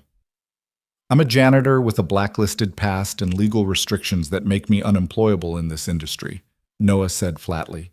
Your board will never approve this. Your investors will think you've lost your mind. And your employees will revolt at the idea of reporting to someone who used to clean their toilets. Then they can find new jobs, Lena said. I'm not asking for permission, Noah. I'm telling you what's going to happen. You can accept the position or decline it, but either way, you're not cleaning offices anymore. You've proven you're worth far more than that. I don't want your charity. This isn't charity. This is me recognizing talent and refusing to waste it. Lena met his eyes. You told me yesterday that people like me closed ranks instead of standing up for you. You were right, but I'm trying to be different. I'm trying to be the person who actually does the right thing instead of just talking about it. So let me do this. Let me prove that not everyone in this industry is the same. Noah studied her face, searching for something. Sincerity, maybe, or hidden motives. Whatever he saw must have been enough, because his rigid posture softened slightly. There's something you should know, he said quietly. The security vulnerabilities I found, some of them are being actively exploited. I found evidence of unauthorized access in your financial systems 3 weeks ago. Someone's been siphoning small amounts of money, nothing dramatic enough to trigger alerts, but consistent. I haven't been able to trace who, but it's happening. The revelation hit Lena like a physical blow, corporate theft on top of everything else. How much are we talking about? Maybe $50,000 over the past 6 months. Small transfers disguised as routine operational expenses. Whoever's doing this knows the system well enough to hide in the noise. It could be anyone. Employee, contractor, someone external who gained access. I have a suspect, Noah said, but I need to verify before I make accusations. Give me 3 days and full access to your financial systems, and I'll give you a name. Lena should have been angry at the theft, at the vulnerability, at how long this had apparently been going on without detection. Instead, she felt something almost like relief. Noah had been protecting them all along, even when he had every reason not to, even when they'd given him nothing but minimum wage and suspicion in return. You have full access, she said, whatever you need. But Noah, thank you for caring about this company more than it deserved. I don't care about the company, Noah said. I care about not letting criminals get away with it. There's a difference. Before Lena could respond, her phone erupted with calls. Sarah, Thomas, 3 board members, her head of operations, everyone calling at once with the same message. Genesis had just passed its first successful stress test. The Arbiter integration was working. They might actually make the deadline. The development lab exploded into celebration when Lena returned with the news. Engineers who'd been dead on their feet 30 minutes ago were suddenly energized, high-fiving, laughing with the giddy relief of people who'd been staring at failure and just glimpsed survival. Thomas actually hugged Sarah, then looked embarrassed and immediately busied himself with his keyboard. Noah stood apart from the celebration, watching with a small, satisfied smile. He'd done this, given them the solution, guided them through implementation, turned certain disaster into probable success. But he wasn't part of their world, wasn't included in their victory. He was still the janitor who'd gotten lucky with one good idea. Lena crossed the room and pulled Noah into the circle. "This happened because of you," she announced to the team. "All of you did brilliant work today, but we wouldn't have gotten here without Noah's expertise. So when we're celebrating Genesis's launch next week, remember who made it possible."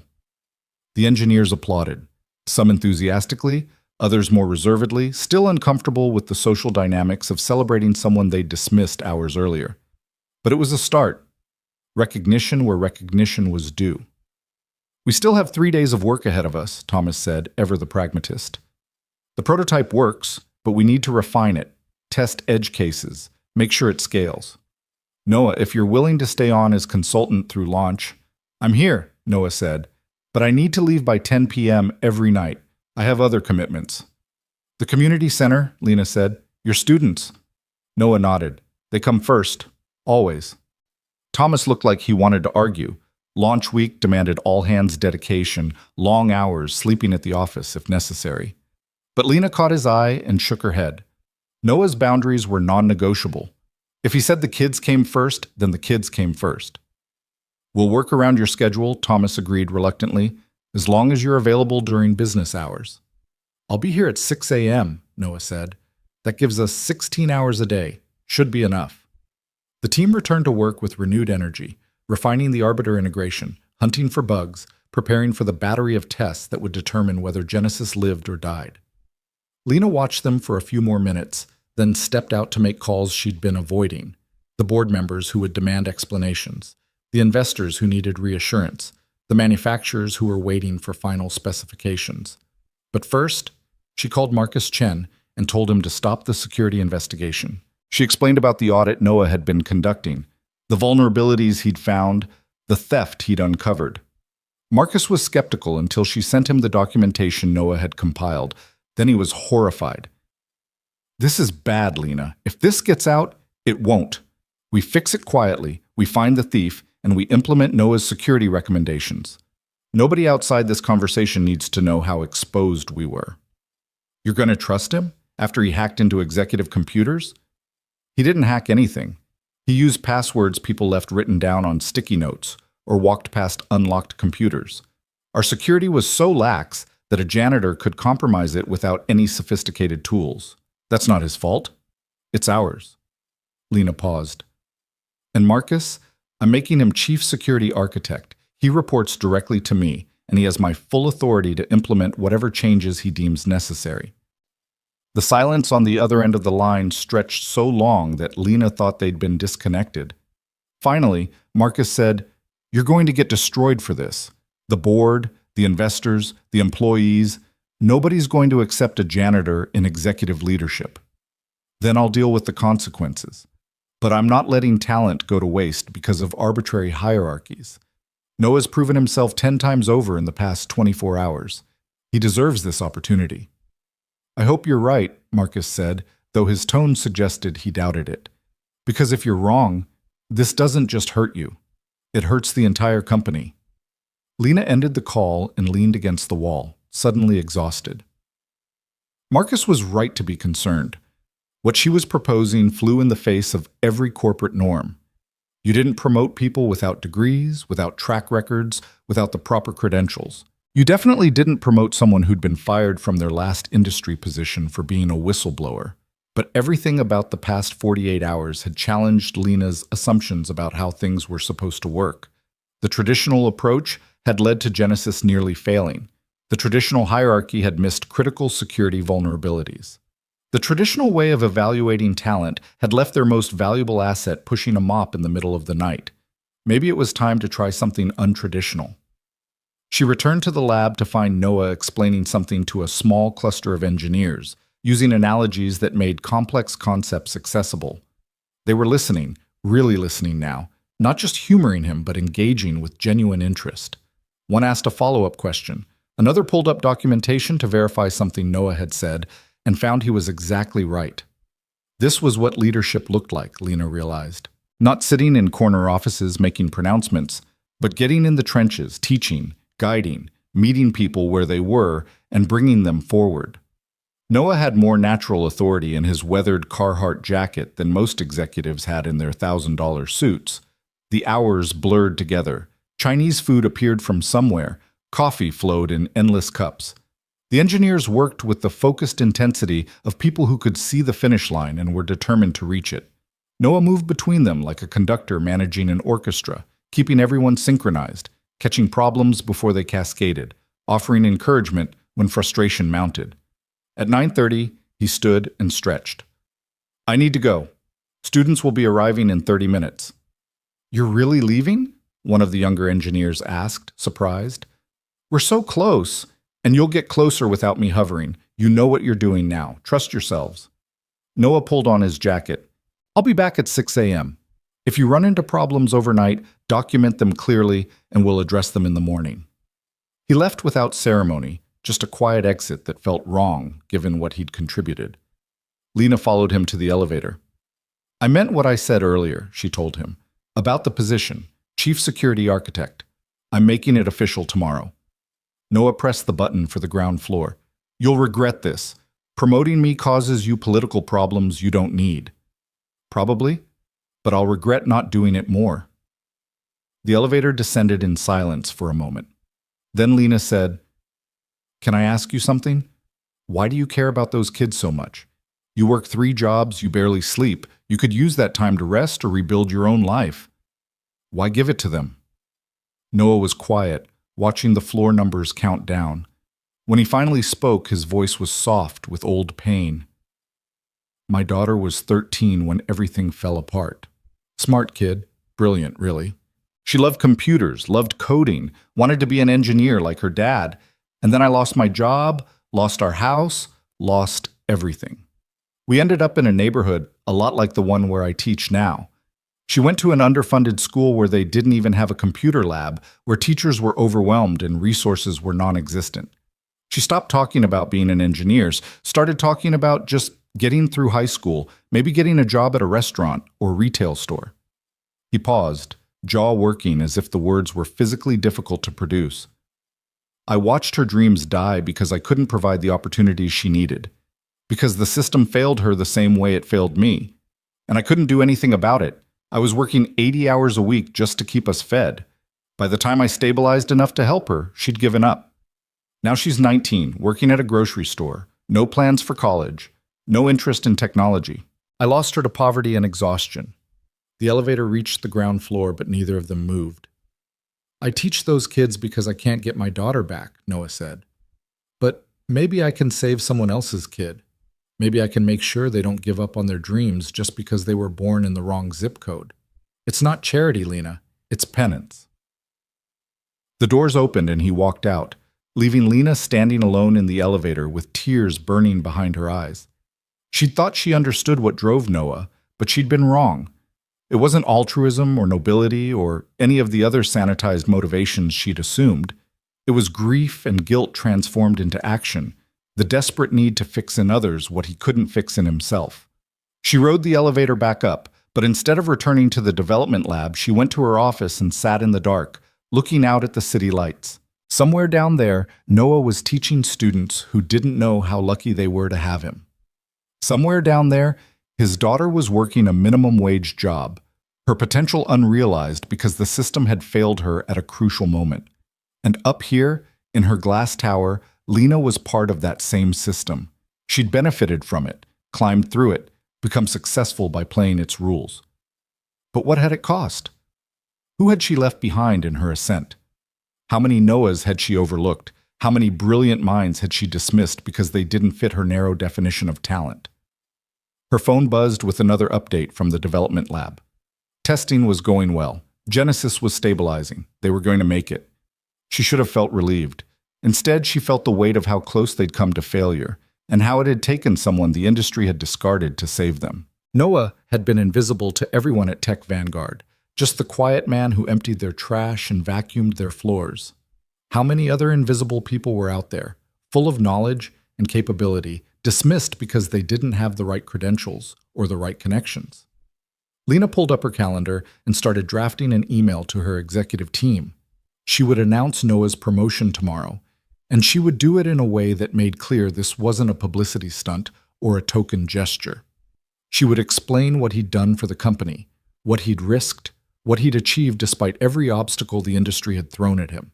And she would make it clear that anyone who had a problem with it was welcome to find employment elsewhere. It would cause problems. Marcus was right about that. There would be board members who questioned her judgment, investors who worried about her stability, employees who resented reporting to someone they'd once considered beneath them. But Lena had spent her entire career trying to prove she deserved respect, trying to earn legitimacy in an industry that questioned whether women belonged in leadership roles. She knew what it felt like to be underestimated. Maybe it was time to use that understanding for something meaningful. She finished the email and scheduled it to send at 8 a.m., giving herself time to back out if she'd lost her nerve overnight. Then she returned to the development lab and worked alongside her team until 3 in the morning, when exhaustion finally forced her home. In her car, driving through empty streets, Lena thought about trajectories and choices. 2 days ago, she'd been certain of her path: climb higher, prove herself stronger, become undeniable. Now that path felt hollow.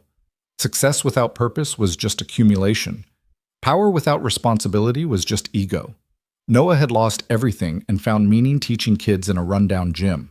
What was Lena building with her corner office and her equity and her CEO title? What would be left when she was gone?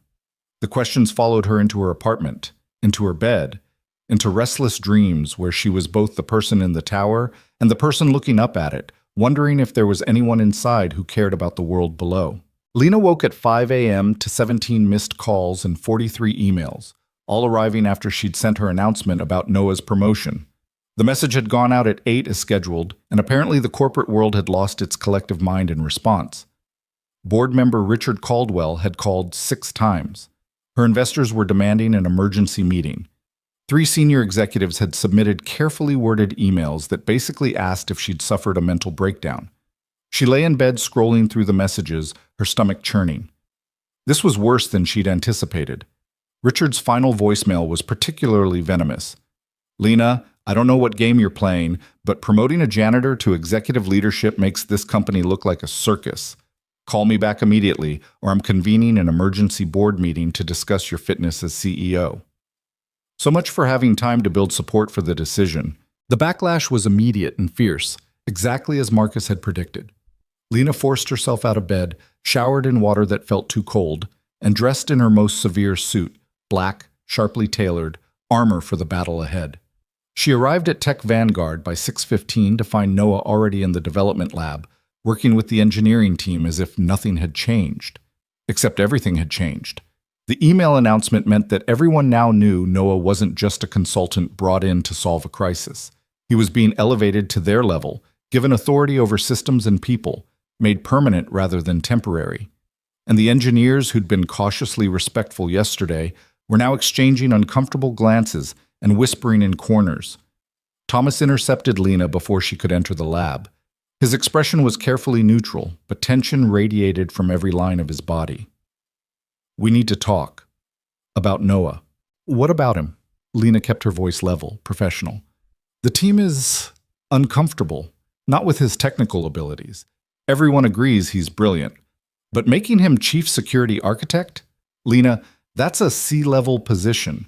He'd be attending executive meetings, making company-wide decisions, representing Tech Vanguard to clients and partners. And his background," Thomas hesitated, choosing his words carefully. "The Cyberdyne situation raises questions about judgment, about loyalty. He showed extraordinary judgment at Cyberdyne. He put safety over his career, which is exactly the kind of person I want in leadership. Or he's someone who can't be trusted to keep company secrets when he disagrees with company decisions, Thomas countered.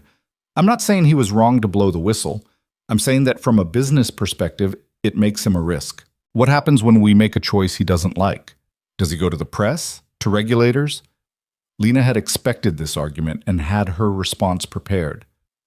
What happens when we make a choice that's genuinely dangerous or unethical and nobody has the courage to speak up?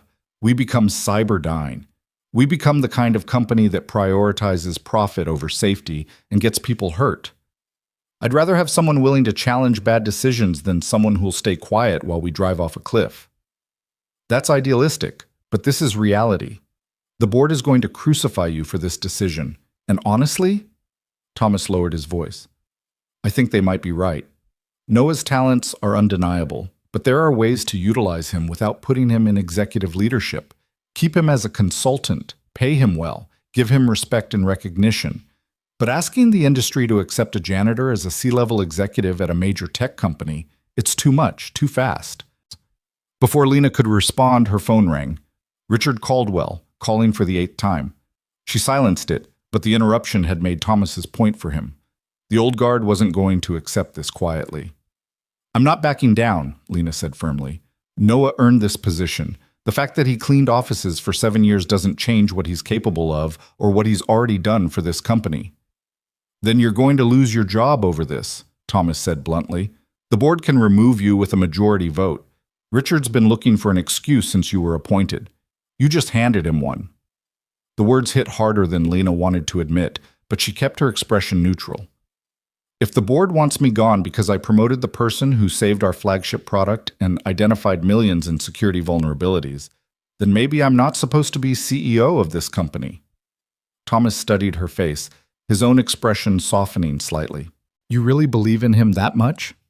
I believe in doing the right thing even when it's hard, especially when it's hard. Lena met his eyes. And I believe we've built an industry that's brilliant at innovation, but terrible at recognizing talent when it doesn't fit our narrow expectations. Noah is proof of that. How many other brilliant people have we overlooked because they didn't go to the right schools or work at the right companies? Probably a lot, Thomas admitted. But changing that doesn't happen by executive fiat. It happens gradually through culture shifts and policy changes and waiting for the perfect moment that never comes while talented people waste their potential in jobs that don't challenge them. Lena's voice rose despite her attempts to stay calm. I'm tired of gradual change, Thomas. I want actual change, the kind that makes people uncomfortable because it challenges assumptions they've never questioned. Thomas opened his mouth to respond, but Sarah Kim appeared, her expression urgent. Lena, Richard Caldwell is here, in the conference room with 3 other board members. They're demanding to speak with you immediately. So the emergency meeting was happening with or without official convening. Lena's pulse quickened, but she nodded calmly. Tell them I'll be there in 5 minutes. She walked into the development lab where Noah was explaining something to 2 engineers, his hands moving expressively as he described system architecture. He looked up when Lena entered, and something in her expression must have warned him because his face tightened. Problems? He asked quietly. Board members, wanting to discuss your promotion. Lena kept her voice low. This might get ugly. Then withdraw the offer. Tell them you made a mistake, that it was a heat-of-the-moment decision during a crisis. I'll understand. Will you? Lena searched his face. Because I think you have spent 7 years understanding why people don't stand up for what's right. I don't want to give you another reason to believe that. Noah's expression was unreadable. You shouldn't sacrifice your career for me. You've worked too hard to get where you are. So have you. The difference is I haven't been knocked down yet. Maybe it's time I risk something that matters. Lena straightened her shoulders. Keep working. I'll handle this. She walked to the conference room with her heart hammering, but her stride confident. The board members were already seated. Richard Caldwell at the head of the table, because of course he was, flanked by Patricia Morrison and James Chen, both senior members with decades of industry experience. The 4th person was David Kumar, the company's lead investor, and the one voice that might actually listen to reason. Lena, Richard began without preamble, What the hell are you thinking? Good morning to you too, Richard. Coffee? She gestured toward the pot on the credenza, deliberately casual despite the tension crackling through the room. This isn't a social call. Your email this morning, promoting a janitor to chief security architect, it's insane. Patricia, tell her. Patricia Morrison leaned forward, her expression more diplomatic than Richard's, but no less concerned. Lena, we understand you're under stress. The Genesis crisis has been intense, and we appreciate that you found a solution. But this promotion seems like a decision made in the heat of the moment without proper consideration of the implications. I've considered the implications extensively, Lena said, taking a seat across from them. She projected calm she didn't entirely feel. Noah Brooks identified and documented critical security vulnerabilities that our entire IT department missed. He developed the solution that saved Genesis. His expertise is exactly what this company needs in a security leadership role. His expertise from 9 years ago, James Chen interjected, before he was fired for violating non-disclosure agreements and blacklisted from the industry. That's not exactly a sterling recommendation. He was fired for reporting safety concerns that turned out to be completely valid. Cyberdyne's software failed catastrophically 6 months later, exactly as he predicted. He was right, and they punished him for it. That may be true, but it doesn't change the perception problem, Patricia said. Our clients, our partners, our investors, they're going to see a janitor promoted to executive leadership and question our judgment.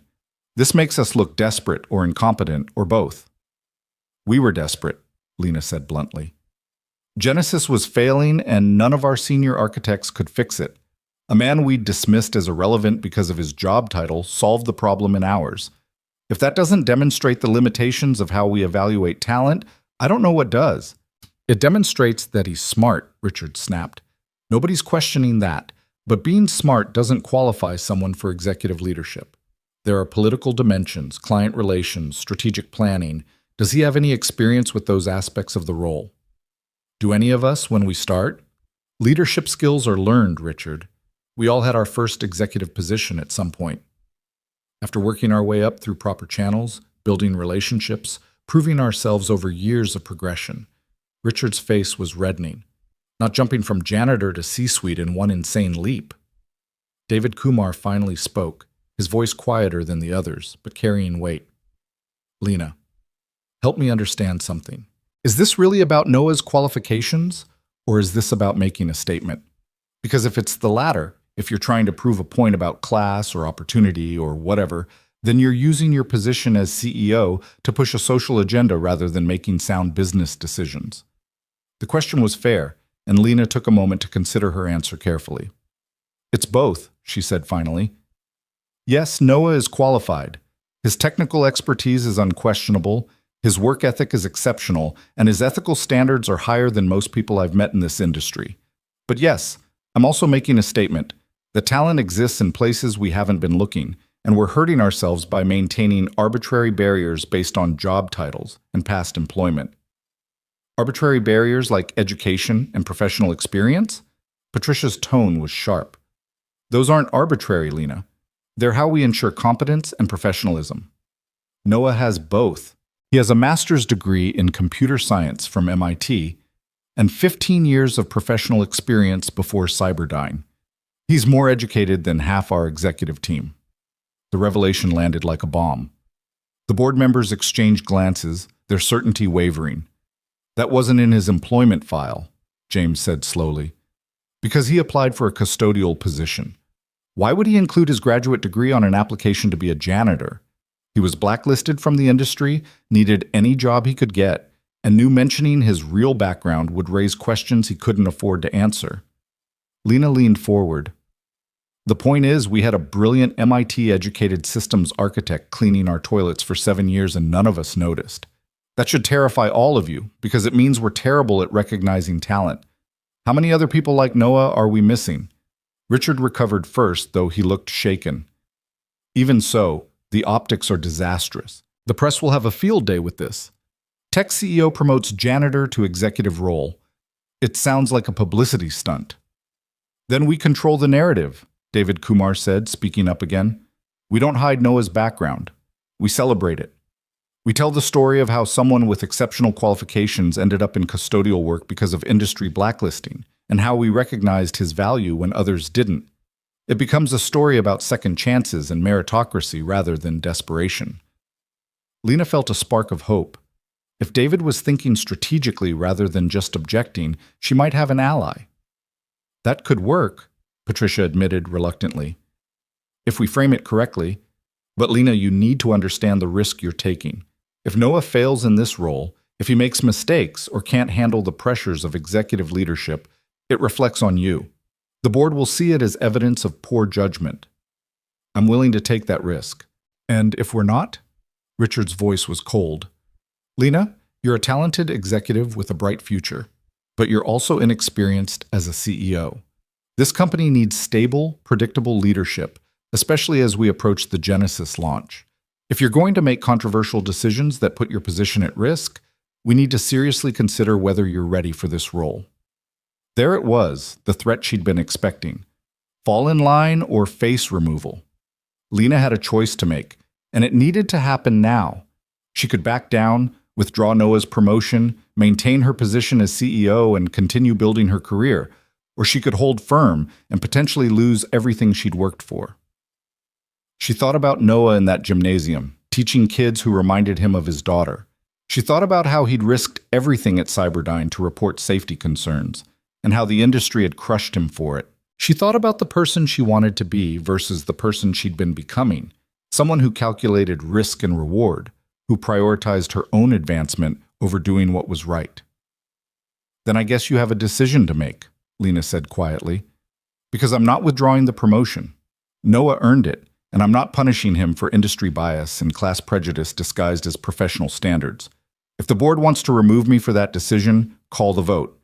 But I'm not backing down. The silence that followed was suffocating. Richard looked like he wanted to explode. Patricia seemed torn between respect and frustration. James was inscrutable. David Kumar studied Lena with an expression that might have been approval or might have been calculation. We need to discuss this privately, Richard said finally. Lena, step out. We'll call you back in 15 minutes.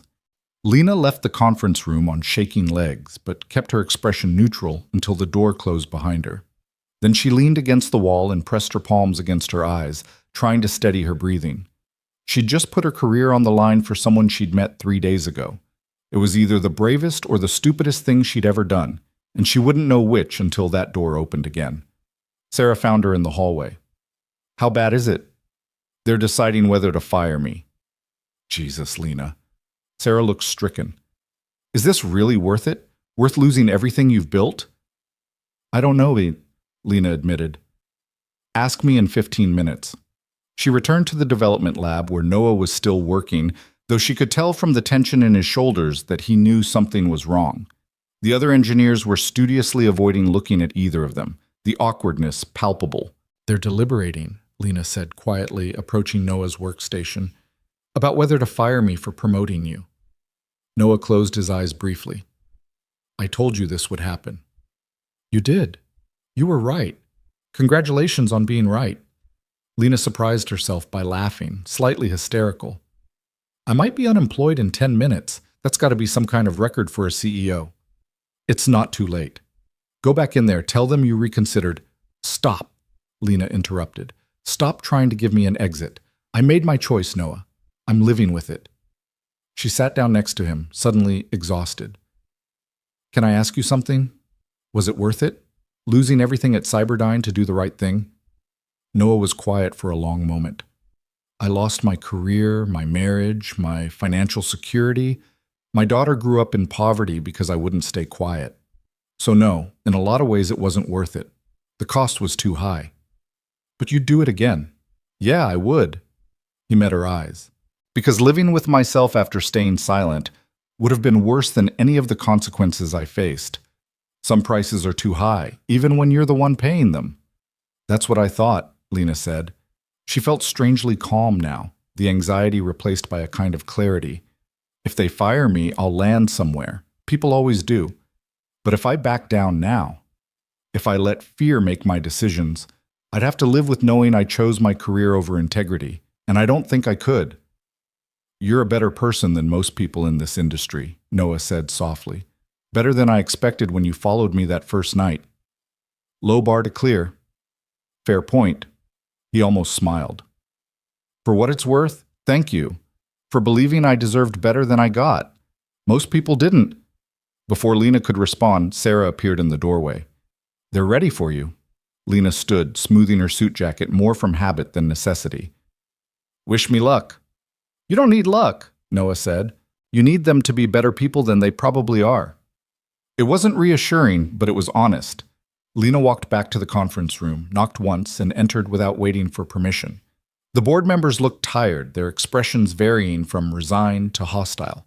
Richard still looked angry, but David Kumar's face was neutral in a way that suggested compromise had been reached. We've made a decision, Richard said stiffly. Against my better judgment, we're going to allow Noah Brooks's promotion to proceed, on a provisional basis. Lena's knees almost buckled with relief, but she kept her expression controlled. What does provisional mean?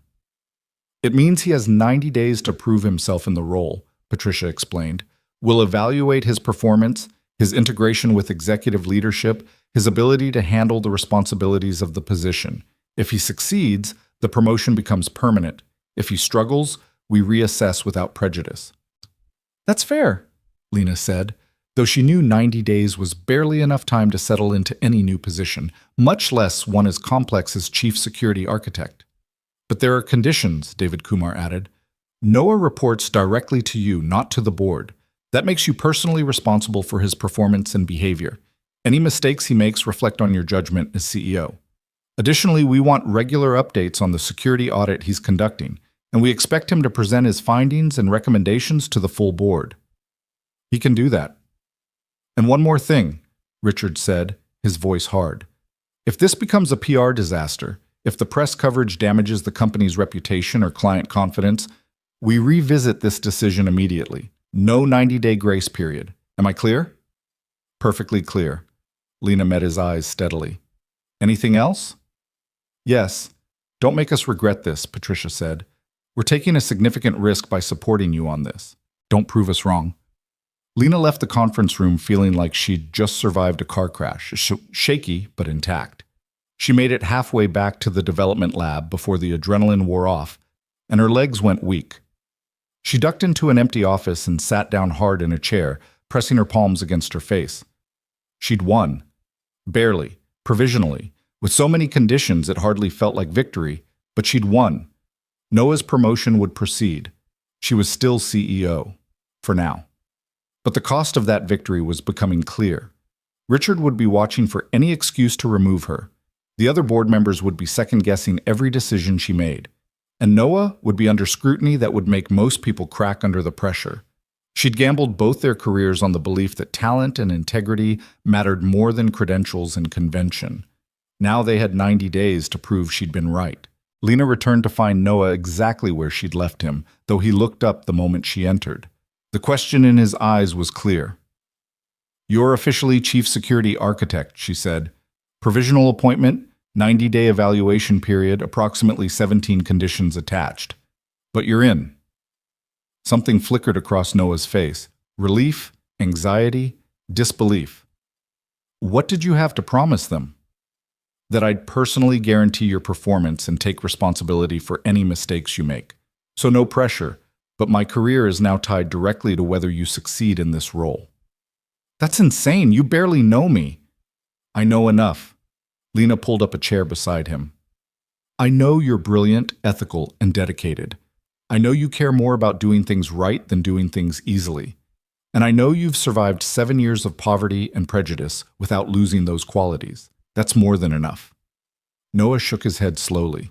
You're either the bravest person I've ever met or the most foolish. I haven't decided which. Why not both? Lena smiled despite her exhaustion.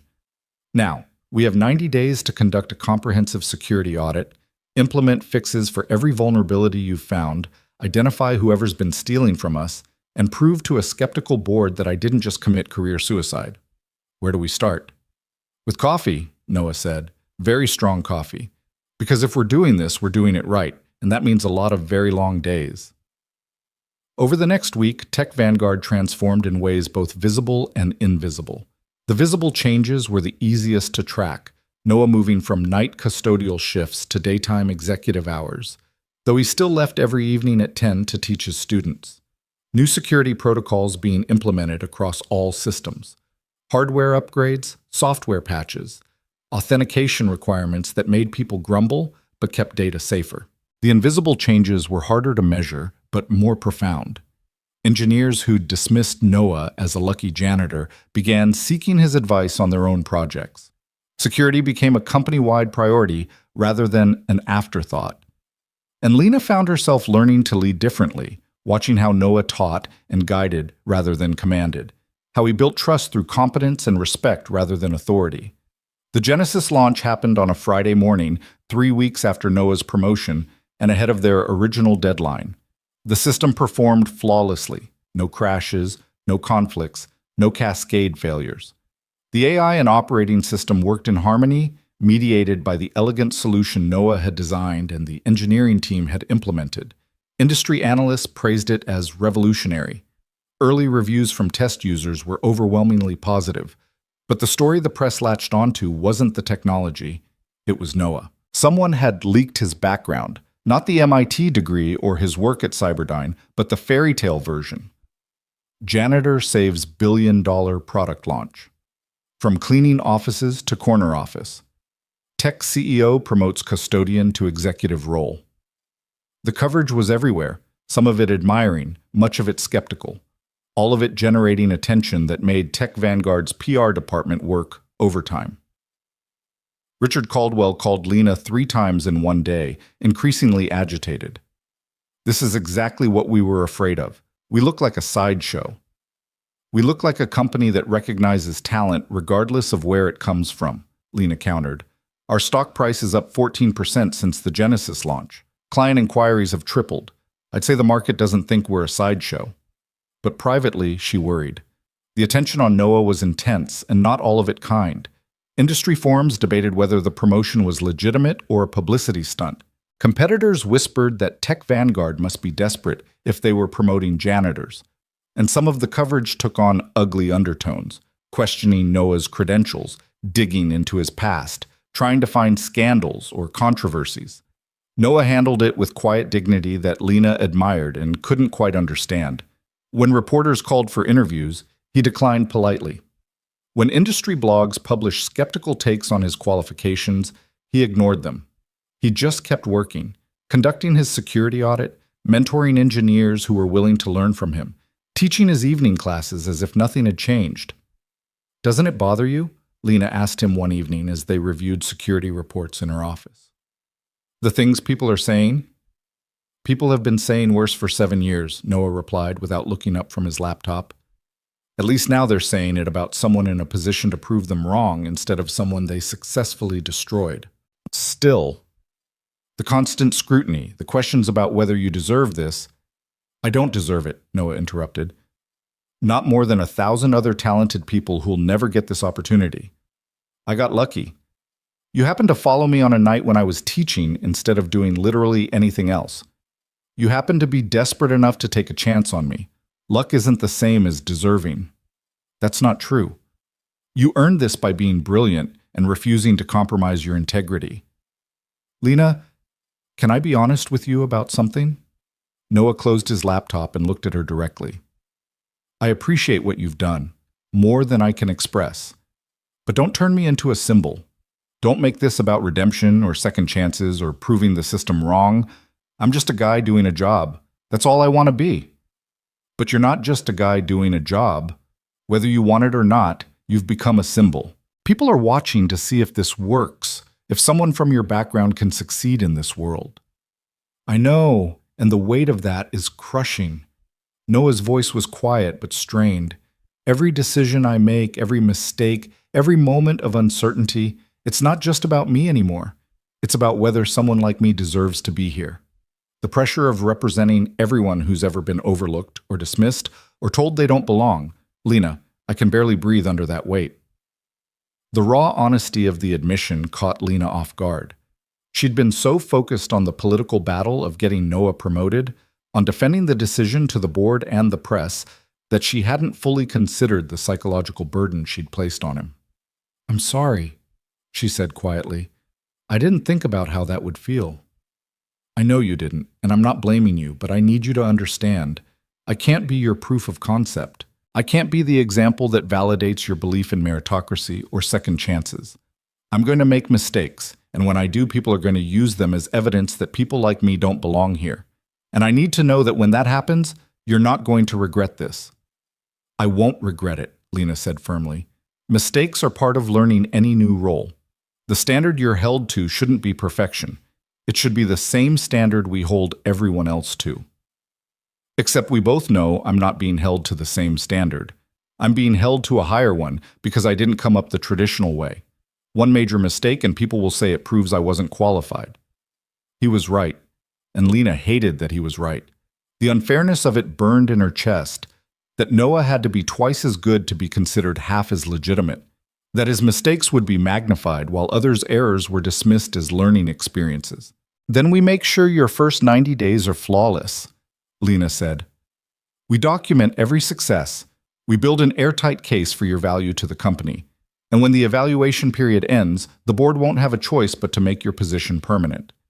Noah smiled, but it didn't reach his eyes. "You're an optimist. I'd forgotten what that looked like." Over the following weeks, they built that case together.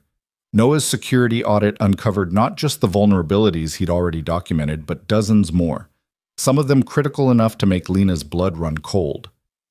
He presented his findings to the board with quiet authority, walking them through each weakness and his proposed solution. His implementation timeline was aggressive but achievable. His budget requests were reasonable and well justified.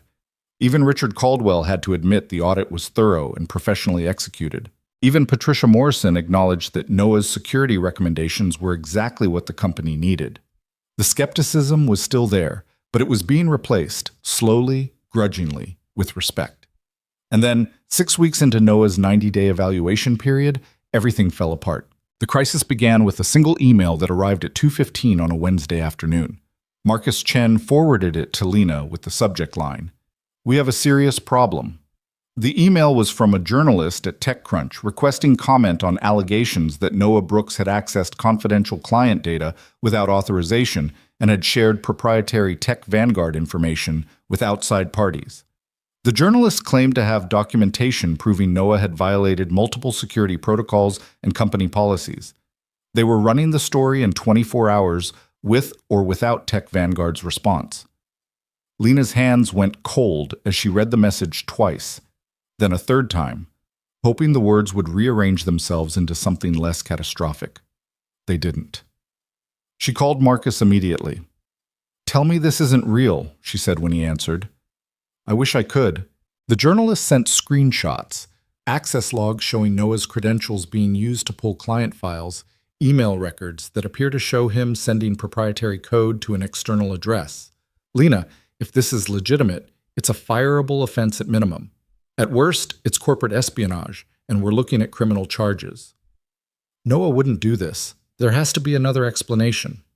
"I hope you're right, because if you're not, the board is going to crucify both of you. Richard's already calling for an emergency meeting." Marcus paused. "Where's Noah now?" "In his office, I think, working on the security audit." "Get him. We need to look at this together before the board gets involved." Lena found Noah exactly where Marcus had guessed, surrounded by monitors displaying security logs and system diagrams. He looked up when she entered, and whatever he saw in her face made him stand immediately. "What happened?" "We need to go to Marcus's office. Now." Lena's voice was tight. "There are allegations that you accessed client data without authorization and shared proprietary information externally. A journalist has documentation, and they're running the story tomorrow." Noah's face went pale. "That's not possible. I haven't accessed any client files except as part of the security audit, and I certainly haven't sent anything to external addresses." "Then someone's setting you up, and we need to figure out who and why before this destroys both of us." They went to Marcus's office, where he had the journalist's screenshots displayed across multiple monitors. The evidence looked damning. Access logs with Noah's username and credentials, timestamps showing late-night data pulls, email metadata indicating files sent to an encrypted external server. Everything pointed to Noah systematically stealing client information and company secrets. "This is fabricated," Noah said immediately, studying the logs. "Look at the timestamps. Half of these show me accessing systems at times when I was teaching at the community center. I have 20 witnesses who can verify I was nowhere near a company computer." "Can you prove that definitively?" Marcus asked. "Security footage, phone location data, something concrete?" "The community center doesn't have security cameras, but my students—" Noah stopped, realization dawning across his face. "Wait, look at the access patterns. These queries are too sophisticated, too targeted. Whoever did this knew exactly which files to pull, which systems to access. They have deep knowledge of our infrastructure." "Or they had help from someone with that knowledge," Marcus said carefully. "Noah, I need to ask, is there any way your credentials could have been compromised, passwords written down, computer left unlocked, anything that would give someone access?" "No. I use two-factor authentication on everything, unique passwords for each system, and I never leave my workstation unlocked." Noah moved closer to the monitors, his eyes scanning the logs with increasing urgency.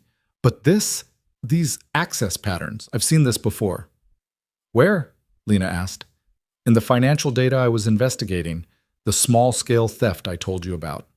Noah pulled up his own files on one of Marcus's monitors, comparing the patterns side by side. "Look, same methodology, same systematic approach to covering tracks. Whoever's been stealing from the company is the same person who's framing me now." "That's a hell of a claim," Marcus said. "Can you prove it?" "Give me 2 hours with full system access and I can trace this back to its source." Noah's voice was steady but urgent. "Marcus, I know how this looks. I know you have every reason to suspect me, but I swear on everything I have left, I didn't do this. And if you let me prove it, I can catch whoever actually did." Marcus looked at Lena. "Your call. But if we give him access and he destroys evidence or compromises the investigation further—" "We're already compromised," Lena interrupted. "If this story runs tomorrow, Noah's reputation is destroyed regardless of the truth. The board will force me to fire him, probably fire me too, and whoever's actually responsible gets away with it." She met Noah's eyes. "Do it. Find whoever's behind this." For the next 2 hours, Lena and Marcus watched Noah work with an intensity that bordered on obsessive. He pulled logs, traced IP addresses, analyzed access patterns with the kind of methodical precision that came from years of experience hunting system vulnerabilities. He barely spoke except to request additional access or mutter observations to himself.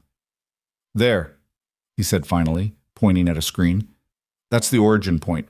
Someone created a mirror of my credentials 3 weeks ago.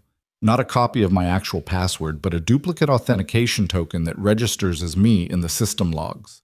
Every action taken with that token shows up as me, but I never actually performed those actions." "Who has the capability to create duplicate tokens?" Marcus asked. "Anyone with administrative access to our authentication servers, which is—" Noah pulled up a list. 12 people. System administrators, senior engineers, executive leadership.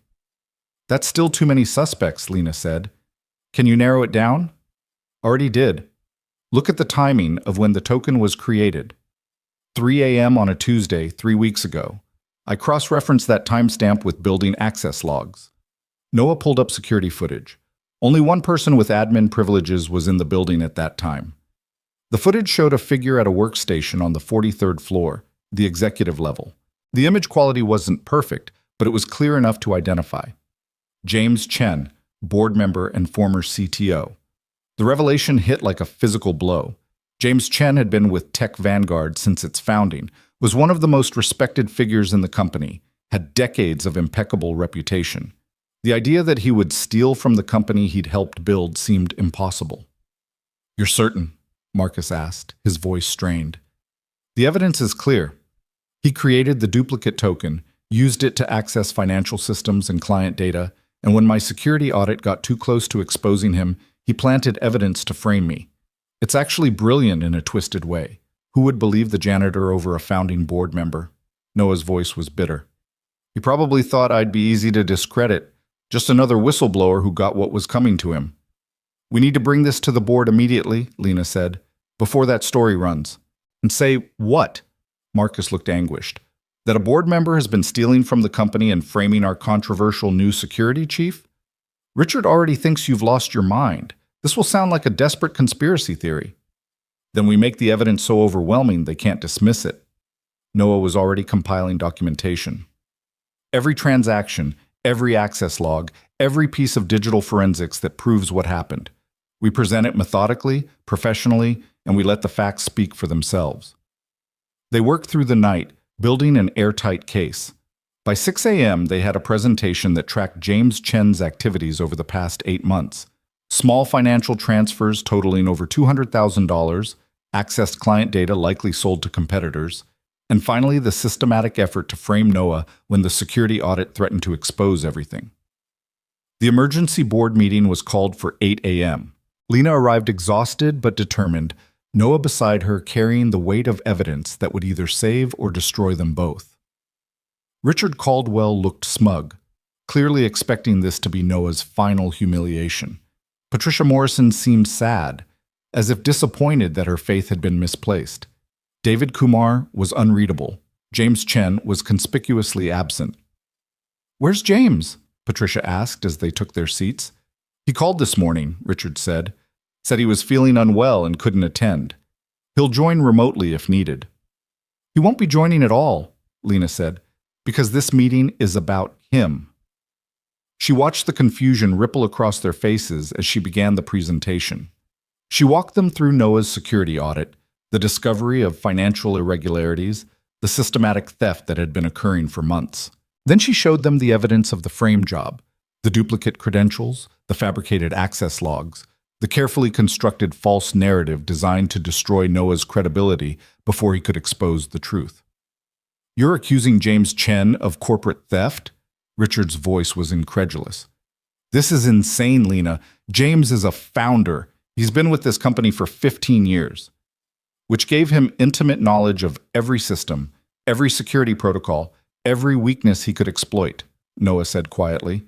He pulled up the building access logs. "This is him creating my duplicate credentials. This is him using those credentials to access client data. This is him sending proprietary code to an encrypted server registered to a shell company he controls." He walked them through each piece of evidence with clinical precision, anticipating objections, providing documentation for every claim. The board members' expressions shifted from skepticism to shock to something like horror as the full scope of the betrayal became clear. "We need to call James right now," David Kumar said, his voice hard. "Get his explanation before we proceed." Patricia made the call, putting it on speaker. James answered on the third ring, his voice carefully neutral. "Patricia, I heard there was an emergency meeting. What's this about?" "James, we have evidence suggesting you've been involved in corporate theft and have attempted to frame Noah Brooks for your crimes. We need you to come in and address these allegations immediately." The silence that followed was long enough that Lena thought he might have hung up. Then James laughed, a short, bitter sound. "Of course. The janitor is smarter than I gave him credit for. I should have known better than to underestimate someone who worked at Cyberdyne." The admission hung in the air like smoke. Richard looked like he might be sick. Patricia had gone pale. "Why?" David Kumar asked simply. "You helped build this company. You had equity, salary, respect. Why throw it all away?" "Because equity doesn't pay for medical bills when your wife has cancer," James said, his voice hollow. "Because salary doesn't cover experimental treatments that insurance won't approve. Because respect doesn't keep someone you love alive when they're dying, and the only thing that might save them costs more money than you can imagine." The revelation shifted the atmosphere in the room. James wasn't just a thief. He was desperate. "Your wife is sick?" Patricia's voice was soft with sympathy. "James, why didn't you tell us? We could have helped." "I tried. 2 years ago, I requested a loan against my equity. The board denied it because it would set a precedent. I asked about emergency hardship funds. You said it wasn't company policy to provide them, so I found another way." The bitterness in James's voice was palpable. "And before you judge me, ask yourselves what you would do if someone you loved was dying and you had the ability to save them but not the permission. Lena felt the moral complexity of the situation crash over her. James had stolen from the company, had tried to destroy Noah to cover his tracks. Those actions were wrong, potentially criminal, but the motivation, saving his wife's life, was understandable in a way that made simple condemnation feel inadequate. "What you did was still theft," Noah said, his voice gentle but firm. "And framing me for your crimes endangered innocent people, my students, Lena's career, the company's security. Your pain doesn't justify that." "I know," James said quietly. "I know what I did was wrong. I've known it every day for 8 months, but I'd do it again in a heartbeat if it meant more time with my wife. You can't understand that until you've watched someone you love dying by inches, and the only thing standing between them and survival is money." "How is she?" Patricia asked. "Your wife?" "In remission. The treatment worked. She has a chance now." James's voice broke slightly. "So I got what I wanted. I saved her life. And I'll pay whatever price that requires." Richard found his voice finally. "You'll resign from the board immediately. You'll return every dollar you stole, and we'll decide whether to involve law enforcement or handle this through civil litigation." "I expected nothing less," James said. "For what it's worth, I'm sorry. To all of you, but especially to Noah. You didn't deserve to be caught up in this.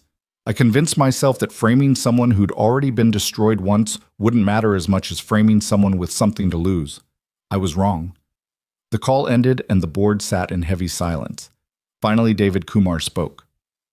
"Well, Noah, you just proved beyond any doubt that you deserved the position Lena gave you. You saved the company from a security breach and caught a thief none of us suspected. I think your evaluation period can be considered successfully completed." "Agreed," Patricia said. "And I owe you an apology. I questioned whether someone with your background belonged in executive leadership. You've proven that background has nothing to do with capability." Even Richard grudgingly nodded. "You've earned your place here. I still think Lena's methods were reckless, but I can't argue with results." Noah didn't look triumphant. He looked tired. James was right about one thing. I have been destroyed before. I know what it's like to lose everything for making hard choices. And I wouldn't wish that on anyone, even someone who tried to destroy me. "What are you saying?" Lena asked, though she suspected she already knew. "I'm saying that prosecuting James criminally destroys his family along with him. His wife just survived cancer. Does she need to lose her husband to prison on top of that? He stole money, not lives. He can pay it back, resign quietly, and that's punishment enough." "The law doesn't work that way," Richard said. "We have a fiduciary responsibility to shareholders." "The law allows for prosecutorial discretion and private settlements," Noah countered. "We can handle this civilly if we choose to.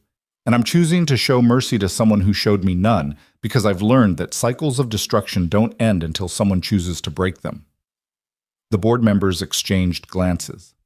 Finally, Patricia said, "I'll draft a settlement agreement. Full restitution, resignation from the board, legal acknowledgement of wrongdoing, but no criminal charges if he complies fully." "That's more than he deserves," Richard said. "Maybe," Noah agreed, "but it's what I'm willing to live with." The journalist's story never ran. Lena's PR team provided them with the full context, not just the allegations against Noah, but the actual theft, the frame job, and most importantly, Noah's investigation that had uncovered it all. The story that eventually published was completely different. Security chief catches board member in corporate theft ring. Noah went from suspected criminal to celebrated investigator in the span of a single news cycle. The irony wasn't lost on Lena. Public perception shifted so quickly, so completely, based on which narrative reached them first.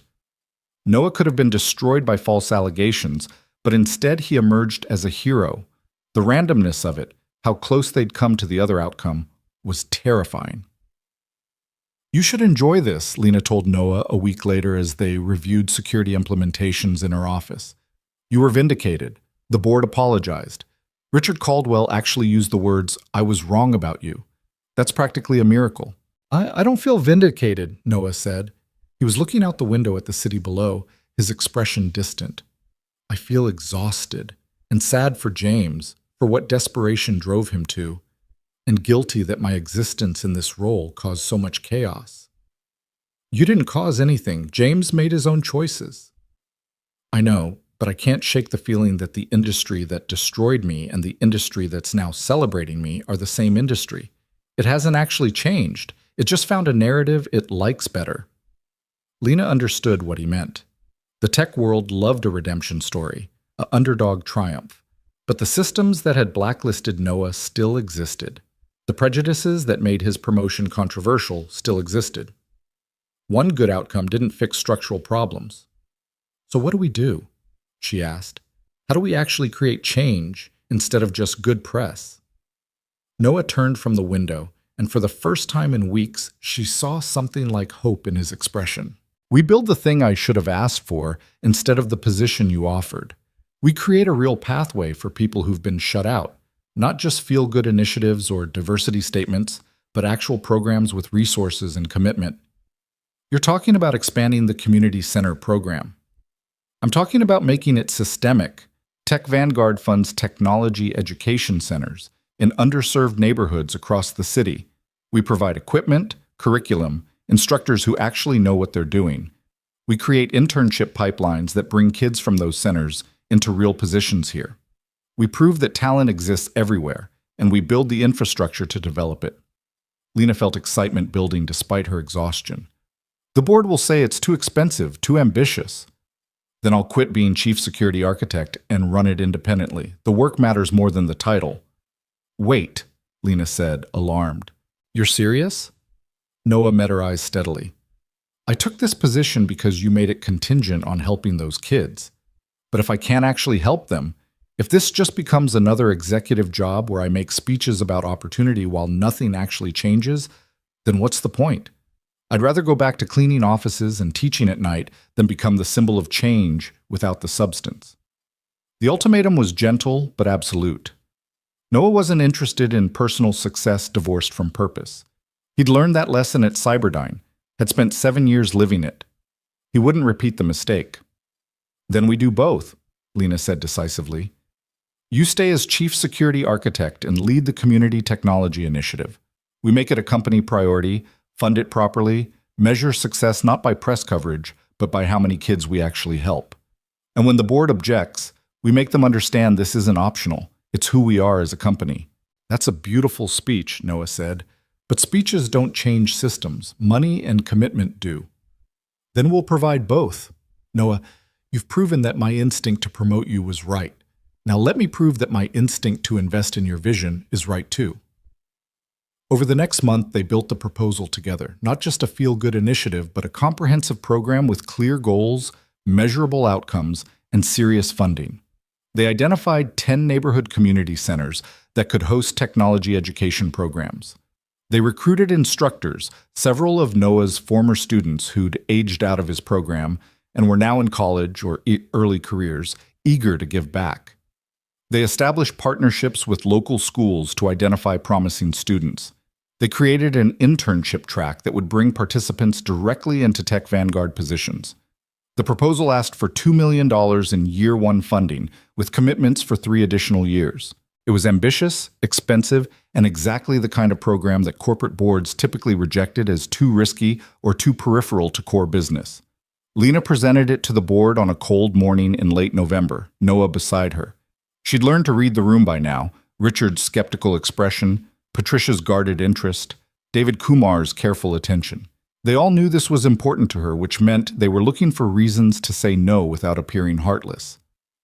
$2 million is a significant commitment, Richard said when she finished, for a program that doesn't directly benefit the company's bottom line or competitive position.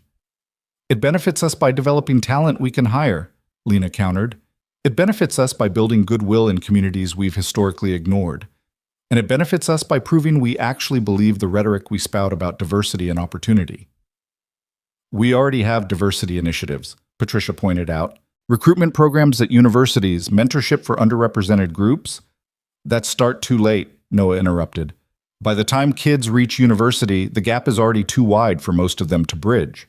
They're years behind in technical knowledge. They lack the confidence that comes from early exposure, and they don't see people like them in the industry, so they don't imagine themselves belonging. We need to intervene earlier, consistently, with real resources. And you think 10 community centers will make a difference? Richard's tone was dismissive. In a city this size, that's a drop in the ocean. Every program that's ever changed anything started as a drop in the ocean, Noah said. 10 centers reach 200 kids. Those 200 kids grow up and become engineers, entrepreneurs, teachers. They create their own drops in the ocean. Change doesn't happen through grand gestures. It happens through sustained commitment to small actions that compound over time. David Kumar leaned forward. What's your personal stake in this, Noah? Beyond the obvious altruism. Noah was quiet for a moment, and Lena saw him wrestling with how much to reveal. Finally, he said, My daughter gave up on technology because I couldn't provide her with opportunities to develop her interest. She's brilliant, but she never got the chance to discover that. I can't get her back. The moment passed, the door closed. But I can make sure other parents don't have to watch their children's potential die from neglect. That's my stake. I'm trying to save kids like she used to be. The honesty landed heavily. Patricia looked moved. Even Richard's expression softened slightly. David Kumar studied Noah with something like respect. All right, David said finally. I'll support the proposal. 1-year funding to start with expansion contingent on documented success. But Noah, you're accountable for this. Regular reports, clear metrics, honest assessment of what's working and what's not. No inflating numbers or painting pretty pictures to justify continuation. I wouldn't insult you with anything less than honesty, Noah said. This matters too much to lie about. The vote passed 4-1 with Richard being the sole dissent. It wasn't unanimous, but it was enough. The Community Technology Initiative would proceed, and Tech Vanguard would become something more than just another tech company chasing profits. As they left the boardroom, Noah grabbed Lena's arm. Thank you for fighting for this, for believing it mattered. Thank you for showing me what actually matters, Lena replied. I thought success meant corner offices and stock options. You've taught me it means something entirely different. The initiative launched in January, starting with the original community center where Noah had been teaching. The difference resources made was immediate and striking. New computers replaced the salvaged machines, proper software licenses enabled students to learn industry-standard tools, reliable internet meant nobody lost work to connection failures. The program expanded to 2 additional centers by February, then all 10 by March. Lena made a point of visiting each location, not for photo opportunities, but to actually understand what was happening. She met Mia, who was now assisting Noah with teaching and talking about studying computer science in college. She met Jamal, whose photography portfolio had earned him a scholarship. She met David, who'd been accepted into a cybersecurity training program. And she met dozens more students whose names she learned, whose dreams she heard, whose potential was finally being recognized. Noah was right. This was what mattered. Not the Genesis launch, or the stock price, or the industry accolades. This was actual change, measurable in kids who now had opportunities they wouldn't have had otherwise. But the most unexpected change was in Tech Vanguard itself. The engineers who'd been skeptical of Noah now sought out students from the community centers for internships. The company culture shifted from one of pure competition to something that included mentorship and giving back. Employees volunteered to teach at the centers, finding purpose beyond their day jobs. The initiative became a point of pride, something that attracted talent who wanted to work for a company that actually cared about community impact. 6 months after the program launched, Lena stood at a graduation ceremony for the first cohort of students who'd completed the advanced track. 30 teenagers received certificates, laptops donated by Tech Vanguard, and letters of recommendation for college applications or job interviews. Noah gave a speech that was characteristically humble and honest. You did this yourselves, he told them. The resources helped, but the work was yours. The late night studying, the frustration when code wouldn't compile, the determination to keep trying when things seemed impossible. That was all you. Don't let anyone diminish what you've achieved or tell you that you only succeeded because of charity. You succeeded because you're talented and hardworking, and you refuse to let circumstances define your limits. Watching the students' faces as they listened to Noah, Lena saw something she hadn't quite understood before. Noah wasn't just teaching them technical skills. He was teaching them to believe in themselves despite a world that told them people from their neighborhoods didn't become engineers. He was breaking cycles of poverty and limited opportunity, not through grand gestures, but through consistent presence and genuine care. After the ceremony, a young woman approached Lena nervously. She was 19 or 20, thin and tired-looking, wearing a grocery store uniform under a worn jacket. "Miss Hart? I'm Sophie Brooks, Noah's daughter." Lena tried to hide her surprise. Noah had mentioned his daughter, but had never suggested she might attend the ceremony. "It's wonderful to meet you, Sophie. Your father talks about you." "Not much, I'm guessing. We're not really close anymore. Haven't been since I was 13 and everything fell apart." Sophie's voice was matter-of-fact, but pain flickered beneath the surface. "I heard about the program, about what he's doing for these kids. I wanted to see it for myself." "He's proud of you," Lena said gently. "He may not say it, but I can tell." Sophie shook her head. "He's disappointed. I gave up on the things he taught me to care about. I stopped trying when things got hard, and now I'm working minimum wage with no plan and no future. While these kids," she gestured at the celebrating students, "they're getting everything I should have had." The bitterness was understandable but misplaced. "Sophie, your circumstances were different. You were dealing with trauma and instability that these students aren't facing. What happened to you wasn't a failure of character. It was a failure of support systems." "Maybe, but I still gave up. And now I look at these kids and I see who I could have been if I'd been stronger." Noah appeared beside them, and the tension that immediately filled the space between father and daughter was palpable. They looked alike. Same dark eyes, same stubborn set to the jaw, but they stood at a distance that spoke of years of accumulated hurt. "Sophie," Noah said quietly, "I didn't know you were coming." "I wanted to see what was more important than your actual family," Sophie said, and though her tone was light, the wound beneath was deep. "You've always been the most important thing in my life," Noah replied. "Everything I do is because I failed you once, and I'm trying to make sure other parents don't make the same mistakes." "You didn't fail me. The world failed us both. You were just trying to survive." Sophie's voice cracked. "But you disappeared into survival, Dad. You worked yourself to exhaustion, and even when you were home, you weren't really there. And now you're doing the same thing for these kids, giving them the attention and time and care you couldn't give me, and I'm supposed to what? Be happy about it?" The pain in Noah's expression was raw. "You're right. I wasn't there the way you needed.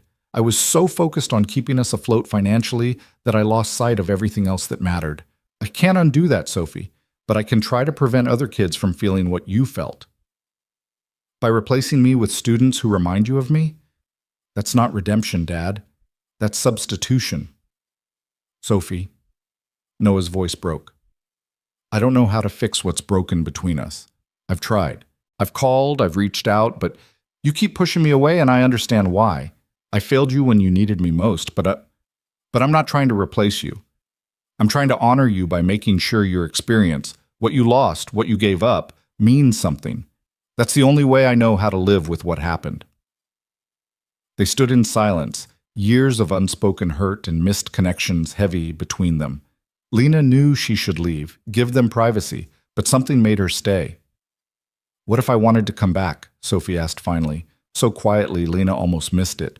"Not to programming or computers or any of that, but to you. To having a father again instead of this polite stranger who sends birthday cards and tries too hard." Noah's face transformed, hope breaking through the careful control. "I would want nothing more. Sophie, you're my daughter. You will always be more important than any job or program or redemption project. I'm sorry I made you feel otherwise. I need you to actually be present, not just physically there while your mind is somewhere else planning the next lesson or solving the next problem." "I can do that. I will do that." Noah stepped closer, hesitant, as if approaching something fragile. "What would help? What do you need from me?" "Dinner. Once a week. Just us. No phone, no work talk, no students. Just us being family again." Sophie's eyes were bright with unshed tears. "And maybe, this is going to sound stupid, but maybe you could teach me again, like you used to when I was little before everything fell apart. I miss that version of us." "That doesn't sound stupid at all," Noah said, and now he was crying too. "Sophie, I would love that. More than anything." Lena watched them embrace, Noah holding his daughter like she might disappear if he let go, Sophie crying into his shoulder the way she probably hadn't since she was a child. It was redemption of a different kind than Noah had been seeking. Not saving other people's children to atone for failing his own, but actually repairing the relationship he'd thought was broken beyond fixing. She slipped away quietly, giving them privacy for the reconciliation that should have happened years ago. Outside, the evening air was cool and fresh, carrying the scent of rain. Lena stood in the parking lot of a community center in a neighborhood she'd never visited before this initiative, and felt something shift fundamentally inside her. She'd started this journey following a janitor she suspected of theft, driven by fear and protecting her position. She'd ended it here, watching a father reconnect with his daughter, surrounded by students whose lives had been changed by something she'd helped create. The distance between those two moments felt infinite. Her phone buzzed with messages, board communications, investor updates, 100 small crises demanding attention. The work never stopped. But for once, Lena didn't feel the urgent need to respond immediately. Some things were more important than stock prices and quarterly reports. Noah emerged from the building an hour later, Sophie beside him, both of them looking lighter than when they'd gone in. They were talking, actually talking, with the ease of people remembering how to be family. When Noah saw Lena, he smiled, genuine and unreserved in a way she'd never seen from him before. "Thank you," he said simply. "For all of it. The job, the program, the chance to become someone my daughter could be proud of again." "I didn't do anything," Lena replied. "You did the work. You saved Genesis, caught James, built this program from nothing. I just had the good sense to get out of your way. You stood up for me when no one else would. You risked your career to give me a second chance. That's not nothing, Lena. That's everything." They stood in comfortable silence for a moment, watching students and their families celebrate in the community center windows. Then Sophie spoke up. "Ms. Hart, can I ask you something? Why did you do it? Risk everything for my dad?" Lena considered the question carefully. "Because he deserved better than what he got, and because I was tired of being part of a system that destroys good people for doing the right thing. I wanted to be better than that. Your father gave me the chance to prove I could be." "He has that effect on people," Sophie said, glancing at her father with something between affection and exasperation. "Makes you want to be better than you are." Noah looked embarrassed but pleased. "I'm just trying to make up for lost time." "Then stop trying to save the world and come have dinner with your daughter," Sophie said. "You promised. Once a week, remember?" "I remember." Noah turned to Lena. "Is it okay if I leave? I know we have security reviews scheduled for tomorrow." "Go," Lena interrupted. "Be with your daughter. The work will be there tomorrow." She watched them walk to Noah's old Honda, still bearing the same dent in the bumper from when she'd first followed him months ago. Everything had changed since that night, but that car remained constant, a reminder of where they'd started and how far they'd come. Lena drove back to her apartment through streets that felt different now. She'd always seen Seattle from above, from her office windows or her penthouse view, but Noah had shown her what the city looked like from the ground. The neighborhoods that didn't make it into tourism brochures, the people who were invisible unless you chose to see them, the potential that existed in places no one thought to look. 3 months later, Lena stood on stage at TechCrunch Disrupt, one of the industry's biggest conferences, giving a keynote about Tech Vanguard's Community Technology Initiative. The audience was full of executives and investors, people who measured success in market cap and disruption and innovation. She knew most of them would hear her words and file them away as nice ideas, but impractical for real business. But some would listen. Some would understand that true innovation wasn't just about technology. It was about recognizing talent wherever it existed and providing pathways for it to flourish. Some would take the model back to their own companies and adapt it, expanding the impact beyond what Tech Vanguard could achieve alone. "We found our chief security architect cleaning our offices at midnight," Lena told the audience. "Not because he wasn't qualified for better, but because the industry had decided he was too honest to be useful. We almost missed him entirely. How many other brilliant people are we missing because we're looking in the wrong places or asking the wrong questions?" She showed photos from the community centers, students coding, teachers mentoring, the graduation ceremony where 30 kids received certificates and opportunities. She shared statistics. 23 students had been hired as interns at tech companies, 5 had received college scholarships, 12 were still in the program working toward advanced certifications. The numbers were small in absolute terms, but enormous in impact. This isn't charity, Lena emphasized. It's enlightened self-interest. We're developing the talent pool we'll hire from in 5 or 10 years. We're building relationships with communities that have been shut out of the tech economy, and we're proving that the industry's diversity problems aren't about pipeline. They're about access and opportunity. The talent exists. We just have to stop pretending it doesn't. The response was mixed, some enthusiastic applause, some polite but skeptical acknowledgement. Change was hard, and asking successful people to question the systems that had rewarded them was always an uphill battle. But Lena had learned patience from Noah. Change didn't happen through single speeches or grand gestures. It happened through sustained commitment to small actions that compounded over time. Backstage after the keynote, she found Noah waiting with Mia and 3 other students from the program. They'd come to the conference as participants, not observers, attending workshops, networking with engineers, seeing themselves as part of the industry rather than outsiders looking in. "You did good," Noah said. "That speech will plant seeds, even if they take years to grow." "Speaking from experience?" Lena asked. "I reported safety concerns at Cyberdyne 9 years ago. The industry punished me, but the conversation about ethical responsibility in tech started getting louder. Sometimes the impact of doing the right thing takes time to become visible." He smiled. "I'm just glad I lived long enough to see some of those seeds sprout." "So what's next for you? You've fixed our security, launched the community program, reconciled with your daughter. What mountain do you climb now?" Noah laughed. "I was thinking about actually sleeping a full 8 hours.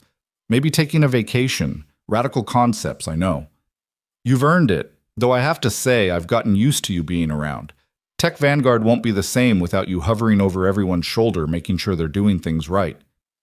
"I'm not going anywhere," Noah said, surprised. "I signed a contract. Besides, I like it here. Turns out executive leadership suits me better than custodial work. Who knew?" "I knew," Lena said. "From the moment I saw you teaching those kids. You were always meant for this, Noah. The industry just took 9 years to figure it out." They stood together watching the students explore the conference, their excitement palpable as they discovered a world that was finally opening its doors to them. This was the future they were building, not perfect, not without setbacks, but genuinely different from what had come before. Lena thought about the person she'd been 6 months ago, so certain of her path and her success, measuring herself by titles and achievements. That person felt like a stranger now. She'd learned that success without purpose was empty, that power without responsibility was meaningless, and that real leadership meant lifting others up rather than climbing over them. "Thank you," she said to Noah, "for teaching me what actually matters." "You taught yourself," Noah replied. "You just needed someone to show you where to look." The conference continued around them, thousands of people discussing disruption and innovation and the future of technology. But standing backstage with Noah and his students, Lena knew the real future wasn't being discussed in those panels and workshops. It was being built here, one student at a time, one opportunity at a time, one person choosing to see potential instead of limitations. The road ahead would be long. Changing an industry didn't happen overnight, but they'd proven it was possible, that people could be better than the systems that shaped them, that second chances could transform lives, and that sometimes the most valuable talent was hiding in plain sight, waiting for someone brave enough to look. Lena Hart had followed a janitor one cold November night, expecting to find a thief.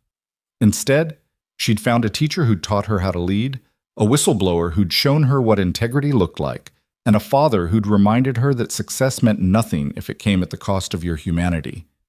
She'd started this journey protecting her company. She'd ended it transforming it into something worth protecting. And in the process, she'd become someone worth being, not just a CEO, but a leader who actually made a difference. The conference ended and they returned to Seattle, to Tech Vanguard's gleaming headquarters, and the community centers scattered across the city, to the daily work of building something that mattered. There would be more challenges, more skeptics, more moments of doubt, but Lena faced them with Noah beside her and the knowledge that they were part of something bigger than themselves. They were changing lives, one student at a time, They were building pathways where none had existed.